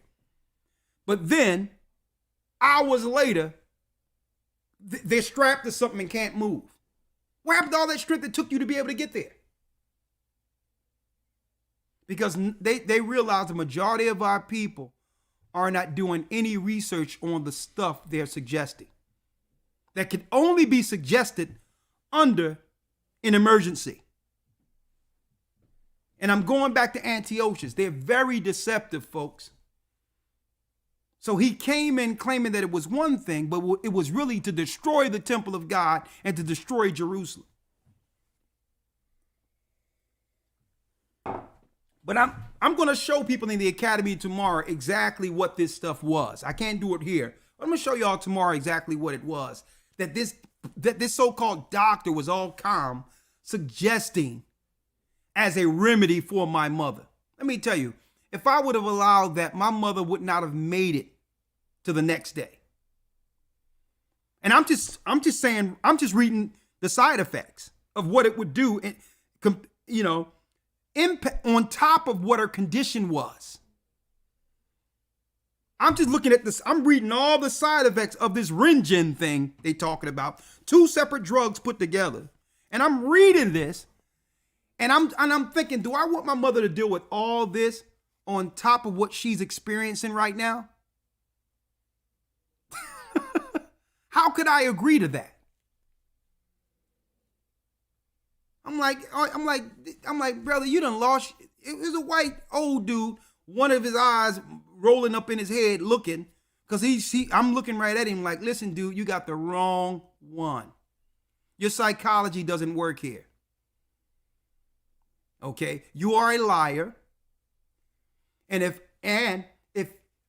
if what you said before that got me to actually agree to you wasn't the truth, why should I trust you now? No, thank you.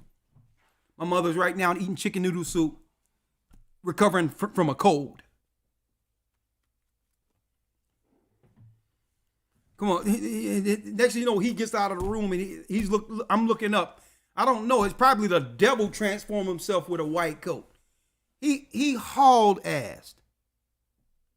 I'm like, they're doing this to innocent people who's coming there expecting you to care for them.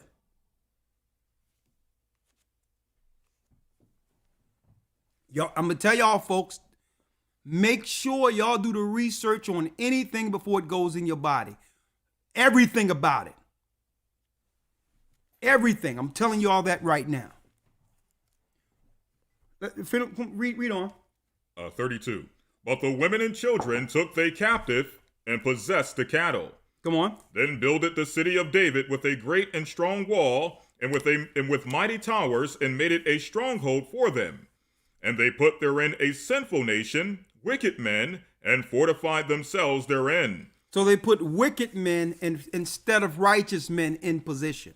Now, I'm going straight to this because I want to go down to when Antiochus say that we all should be one people.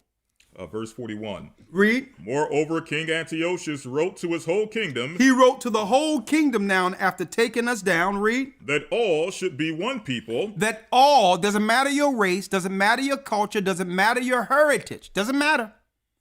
That now all of you must become one people. The spirit of a republic, where now you'll be more dedicated to the patriotism of that particular government than what? The laws of your people. The laws that connected us with our God. Hence how we lost our kingdom.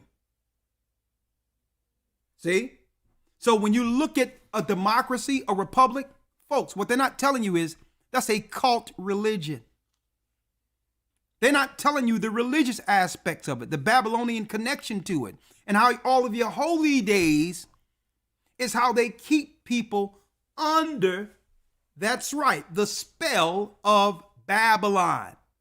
It's an occult ideology. Whether you Democrat or Republican, you're being controlled under an occult ideology.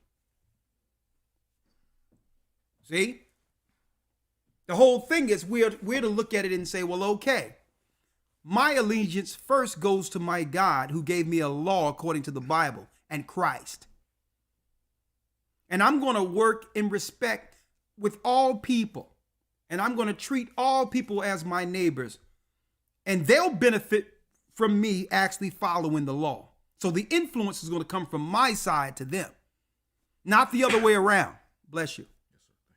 Not the other way around. I'm not going to allow the democracy and the republic to dictate my goings, my understanding, my moral code. Okay? Because there is no standards or moral code in a Babylonian system. It's do it without will. And it's dependent on where you are on the in the pecking order of society, on what criminality or what crimes you can do and get away with. It depends on where you are. Okay? So there's no clear defined line of right or wrong according to a law. Murder is murder. According to God's law, it doesn't matter what your status is.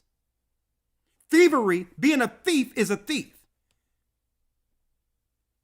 For every people within Israel, doesn't matter what your status is. But in a democracy, under that occult religion, those at the top can get away with anything. See? And those at the bottom are held accountable to a law. And that's really the clear difference when you want to look at it. That's one of the clear differences of a democracy or republic opposed to a system set up under the laws of God. Your status will have you get away with certain things based on your pecking order within the Republic of Babylon. See? Finish reading. Moreover, King Antiochus wrote to his whole kingdom that all should be one people, and that everyone should leave his laws. Everyone should leave his laws. So all the heathen agreed according to the commandment of the king. So all of the heathen, whether you be East Indian, Chinese, other nations, Arabs, even Israelites, they all agreed to say we're going to forget about our ancient honorable cultures and become Grecians. We're going to become Grecians and create a new tradition that dishonor the connection to our fathers. And this is why when you look in America today, look at how the East Indians are acting out here. The Chinese are acting out right. They have totally dishonored the honorable parts of their religions and traditions and have become American. See that? Same thing. Same thing. I remember these other races when they came to America, that's right. Their traditions, they led with the honor that came with their traditions, their homeland.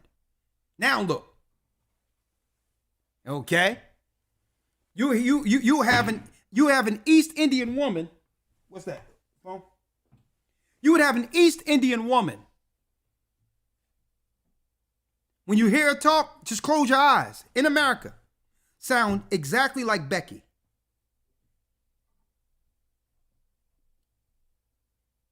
Exactly like Becky. Oh yeah, all right. I'm like, listen, what happened to your Stilo from India? This is what happens. I tell you, people are willing to renounce the honor of their forefathers to become what? A part of the occult republic. Folks, to become a cult, and this ideology started with who? Antiochus. Why? Because if he can do that, then the generations that comes from this re-engineering will not seek vengeance on those who have destroyed their homelands, who killed their foreparents. See the psychology behind it? Now, of course, it's not about seeking vengeance. I'm just telling you their mindset, the paranoia. Hold on. Wait, 1 second. Okay. I'm just showing you the paranoia that comes with their construct, the cult religion. Right? So that all people should become one people, including the Israelites. So in order for you to make it under the European man, you had to denounce your traditions and become Hellenist. Now let's go straight to it where the Maccabees came in and said, well, no, we're going to rededicate the temple. I only got a couple more minutes and then we'll end. Elder Lawyer, I need you to now get 1 Maccabees 4:36. 1 Maccabees 4:36. Come on. Then said Judas and his brethren, behold, These were Levites, read. our enemies are discomfited. Let us go up to cleanse and dedicate the sanctuary. Let us go up and cleanse and dedicate the sanctuary. Folks, this starts tonight, sundown, where the Maccabees went to war against the Greeks so that they can now begin to do what? Clean the temple and allow us to connect back with our God. During the time of the Maccabees. And folks, guess what? They took this particular information out of the King James Version Bible that they're selling in the Western world right now. You can only find this history of when the white man became rulers of this earth in the book of the Apocrypha. Okay? This history. Read on. 37. Upon this, all the host assembled themselves together and went up into Mount Zion. Come on. And when they saw the sanctuary desolate, and the altar profaned, and the gates burned up, and the shrubs growing in the courts as in a forest, or in one of the mountains, yea, and the priestess' chambers pulled down, they rent their clothes and made great lamentation, and cast ashes upon their heads, and fell down flat to the ground upon their faces, and blew an alarm with the trumpets, and cried toward heaven. Come on. Then Judas appointed certain men to fight against those that were in the fortress until he had cleansed the temple. Until they have cleansed the temple. This is the holy day that's a memorial starting tonight. A lot of our people don't even know this is the true Thanksgiving for our people. When men fought to worship the true and living God against the occult religion and the occult society of the Grecians. Here's a reason to be thankful. And instead of us dealing with Thanksgiving, we should be dealing with the Feast of Dedication. So we have to show our brothers and sisters who come in, well, listen, y'all dealt with Thanksgiving, but Satan created that holy day in close proximity to the Feast of Dedication to take away our reverence that we should be given to our God. See? Read. Verse number 42. So he chose priests of blameless conversation, such as had pleasure in the law, who cleanse the sanctuary and bear out the defiled stones into an unclean place. And when as they consulted what to do with the altar of burnt offerings, which was profaned, that they thought it best to pull it down, lest it should be a reproach to them, because the heathen had defiled it. Wherefore they pulled it down, and laid up the stones in the mountain of the temple in a convenient place, until there should come a prophet to show what should be done with them. Come on. Then they took the whole stones according to the law, and built a new altar according to the former, and made up the sanctuary, and the things that were within the temple, and hollowed the courts. Come on. They made also new holy vessels, and into the temple they brought the candlestick, and the altar of burnt offerings, and the incense, and the table. And upon the altar they burnt incense, and the lamp that were upon the lamps that were upon the golden candlesticks they lighted, that they might give light in the temple. And this is where you see the Jewish people have the menorah, and they light the menorah. But we're not to deal with that artifact, because the new menorah is a spiritual menorah. It's the light of what you got it. It's the light over each church.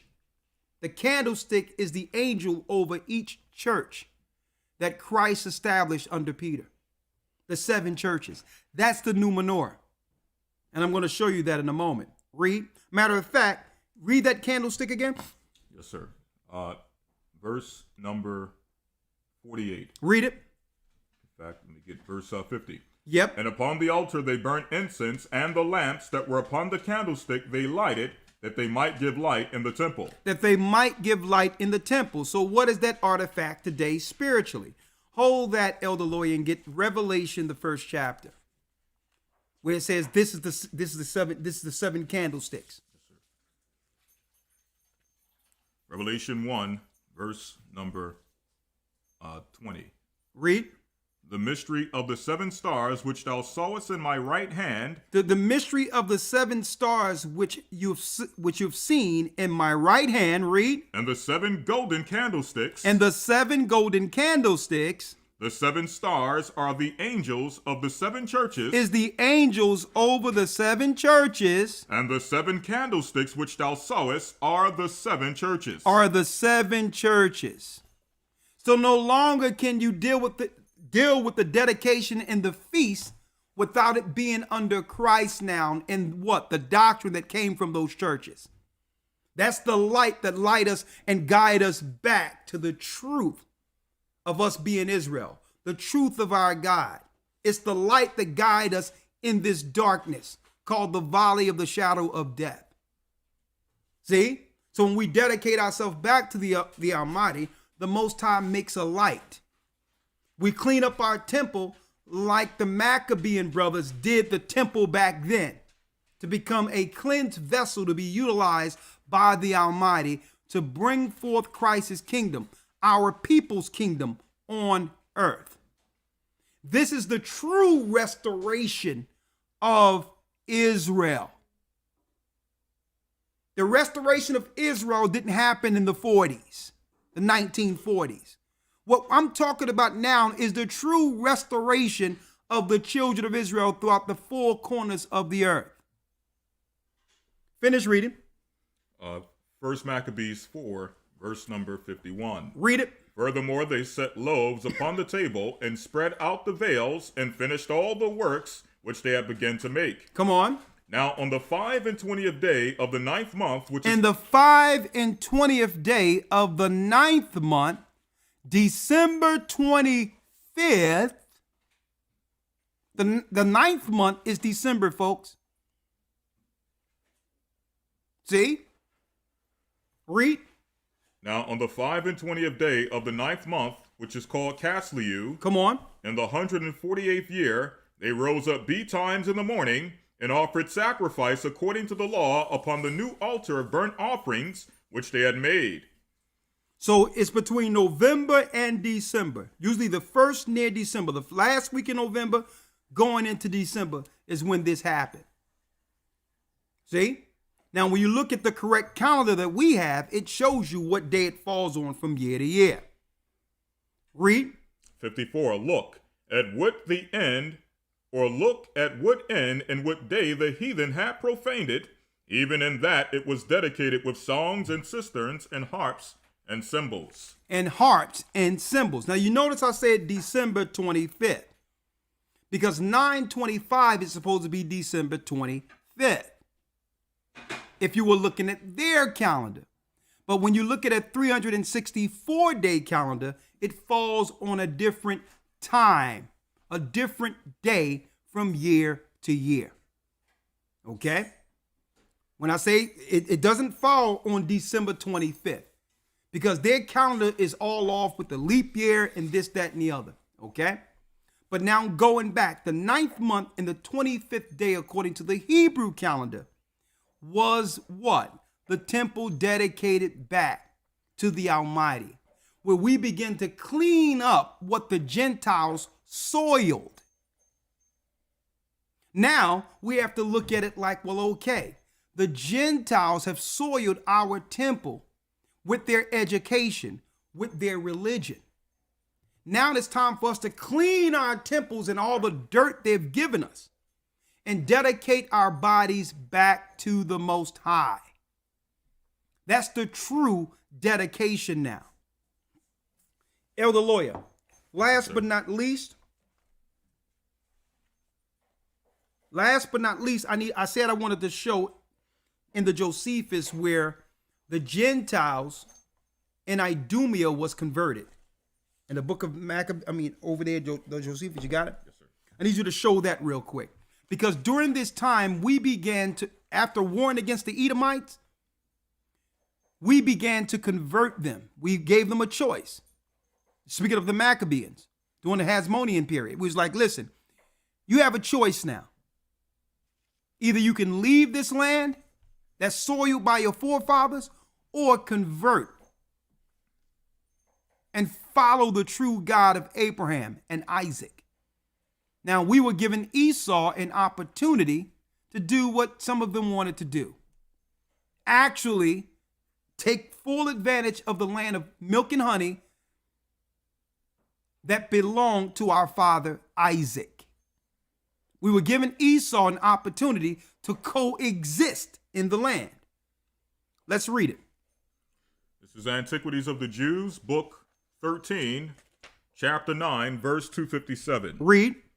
Hyrcanus took also Dora and Marissa, cities of Idumea, and subdued all the Idumeans, and permitted them to stay in that country. We permitted them to be able to stay in Israel if they would circumcise their genitals. And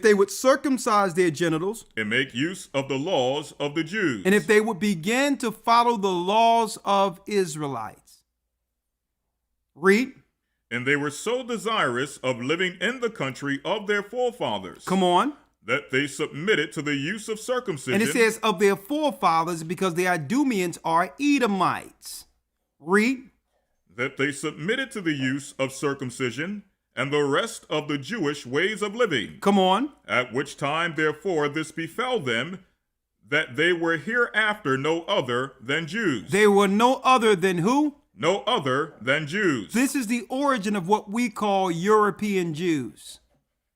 It was their forefathers who converted in respect of staying in the land and following the laws of the land of Israel.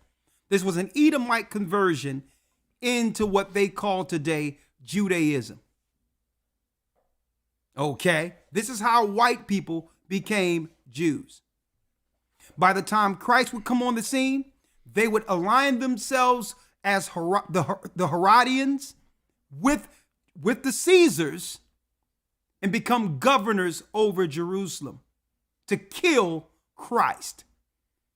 Edomites being put in place to kill the child who was one day prophesied to take over the rulership of this earth, to take their kingdom. See? So when we see modern day Judaism, we have to understand the origin of it. Okay? This is how they became Jews, not through their foreparents' bloodline connecting to the 12 tribes of Israel. They converted into Judaism and gained political power over Judea before the fall, before they would eventually destroy us in 70 AD, according to Christ's prophecy. Let's get Christ's prophecy again. What book of the Josephus you just read from, Elder Lawyer? Book 13, chapter 9, verse 257. Exactly. Now, in the academy, I went into Who's Edom last week. Keep in mind, brothers and sisters, that there was many conversions of Europeans into Judaism. But you have to understand, even though those Edomites at that time or white people chose to convert under Hyrcanus and follow our laws, they was still dealing privately with Babylonian laws. See? So by the time we woke up here in America, you have a combination of Jewish people following the laws as well as Babylonian customs infused in a new religion called Judaism. See? A lot of us don't understand that history, and we'll run to them to try to find our way back according to Torah. You can't do that, because even they'll tell you, well, we don't look at the Torah the way you do, verbatim, literal. Okay, we deal with oral tradition from an oral tradition picked up in the 2nd century AD under the Romans. Okay. Also, they'll say oral tradition, or we deal with the Torah through the Talmud. The Talmud is Babylonian writings. So you can't go to them for the understanding on how to come back to the knowledge of our heritage, what we lost. You can't go to them for that. They'll only give you but so much. They'll tell you about the laws, but they won't tell you that we were the people who broke them. They'll try to convolute the conversation by saying, well, there's many races of people that are Jews. There's Ethiopian Jews. That's how they'll divert the conversation.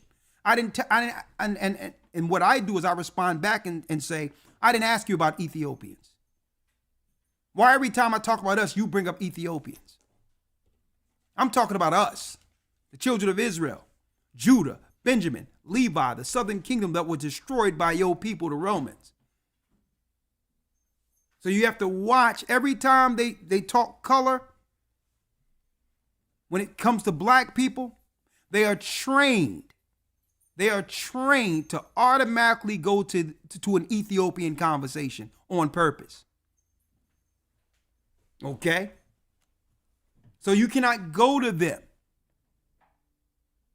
to get the path on how to come back to our heritage. Because these were the people, I'm speaking of all the European governments and powers. The government powers start when Antiochus and others were behind destroying us. The Herods tried to kill Christ. The Herods that's right, we're Edomites. So you can't go to these people to learn our way back. So now they're trying to get themselves in and try to wiggle their way in through what you would call what they call that, where it's Messianic jewelry. Messianic, coming in and saying, I'm a Messianic Jew. That's how jewelry now. Do not allow them to come in that way. It's the same thing. Okay? No. Be like, listen, y'all had a long time. You had much opportunity to be able to tell us the truth concerning our heritage. So don't try to come now that we've found out by ourselves. No, thank you.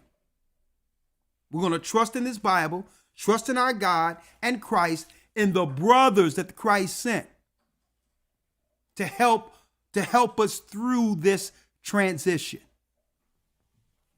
Okay? Finish reading. St. Luke 21, verse 20. And when ye shall see Jerusalem compassed with armies, then know that the desolation thereof is nigh. Then let them which are in Judea flee to the mountains, and let them which are in the midst of it depart out, and let not them that are in the countries enter thereinto. For these be the days of vengeance, that all things which are written may be fulfilled. But woe unto them that are with child, and to them that give suck in those days. For there shall be great distress in the land, and wrath upon this people. And they shall fall by the edge of the sword. So Christ said we should do what? They shall fall by the edge of the sword. They shall fall by the edge of the sword. Read. And be led away captive into all nations. And be what? And be led away captive into all nations. And be led away captive into all nations. Read. And Jerusalem shall be trodden down of the Gentiles until the time of the Gentiles be fulfilled. And Jerusalem shall be trodden down by the Gentiles until the times of the Gentiles be fulfilled. So we're still living in the time of the Gentiles, folks. We're still living in the time of the Gentiles. So all the holy days that they're giving us, that they've actually really incentivized us serving. They'll give you bonus checks. They'll give you days off. They'll incentivize it. It's to divert us from getting back on code with our God. And I'm going to tell you this. How do we come back? It's through Christ repenting and then begin to respect the high holy days that puts us on par with the heavens. Okay, this is how these are the things we can control. It doesn't cost us anything to remember the Sabbath and to keep it holy. To acknowledge the Most High holy days like what we're going into now, the Feast of Dedication as a holy day for the Almighty. It don't cost you anything to say, you know what? I'm not dealing with Thanksgiving. I'm dealing with Feast of Dedication from now on. And if I'm going to get some food, because as long as the food is clean, I can eat it, I'll do it on this day. Okay? So since it's close in proximity with Thanksgiving anyway, it shouldn't be no issue. Right? So listen, instead of that, I'm going to do it now. So if I got a nice turkey, I got this, I got that, well, okay. That's clean food. I'll wait until the Feast of Dedication, then I'll invite everybody in and say Thanksgiving. They'll be like, what are we being thankful for? We're being thankful in this prayer for the Most High, according to a memorial at a time period in history in which, that's right, the temple was dedicated back to our God according to history. When the white man came, Antiochus Epiphanes, and destroyed our temple, it was our brothers who worked to restore it so that we can pray and connect back to the God of Israel. Happy Thanksgiving. See, this is how you do it. This is what the Israelites' Thanksgiving is. It don't have anything to do with killing other people and destroying other people and lying and deceiving other people to take their land. It has everything to do with standing up to restore a temple that would connect us back to our God. See? Now, last but not least, Elder Lawyer, Romans 12:1. How do we dedicate ourselves now? How do we fulfill that according to the New Testament? Last scripture. Romans 12, verse number 1. Romans 12:1, last scripture, read it. I beseech you, therefore, brethren, I beg you, brethren, by the mercies of God, that ye present your bodies a living sacrifice. that we present our bodies now as a living sacrifice. That we live holy, new, instead of walking under the banner of do it thou will. Don't let nobody tell you again, and I'm going to keep saying this, when you ask them, what do you believe in? What is your religion? And they tell you they're spiritual. If they say that, run. You're dealing with a Satanist. Okay? If someone asks me, what do I believe? I believe in the God of Israel. That's what I believe. I believe in the Spirit of Christ. I believe in the truth concerning his ministry. That's what I believe in. Okay? Because by saying that, now a person know how to interact with me. They'll understand that I live by a moral code. So when someone tell you that they're spiritual, they're telling you that they're going to make up their moral code and how they interact with you. At least if someone is outright and tell me that they're a Muslim, I can live with that because I'll know how to interact with them according to their moral code. But when someone say, I'm spiritual, run. There's no common ground because they've made up their own moral code. Read on. If I can read this real quick. Yeah. Romans 7:14. For we know that the law is spiritual. Read it again. For we know that the law is spiritual. We know that the law is spiritual. But I'm carnal, sold under sin. But I'm carnal, sold under sin. So we must present our souls, we present ourselves as a living sacrifice for the Almighty and follow the law, statutes, and commandments of the Most High. Okay? With that, I'm going to say shalom. May the Most High be with you. Stay prayed up, sin not, and we'll see you tomorrow in the Hebrew and Bible Academy. And brothers and sisters, that's right, have a blessed feast of dedications. Shalom. See you in the academy, historytimes.org. Tomorrow we'll be going into what, Elder Lawyer? Marriage. Divide between Marriage, men and women. the divide between man and woman. You don't want to miss that. With that, shalom. Now, see y'all tomorrow. The academy is going to be good. Go to historytimes.org if you're interested.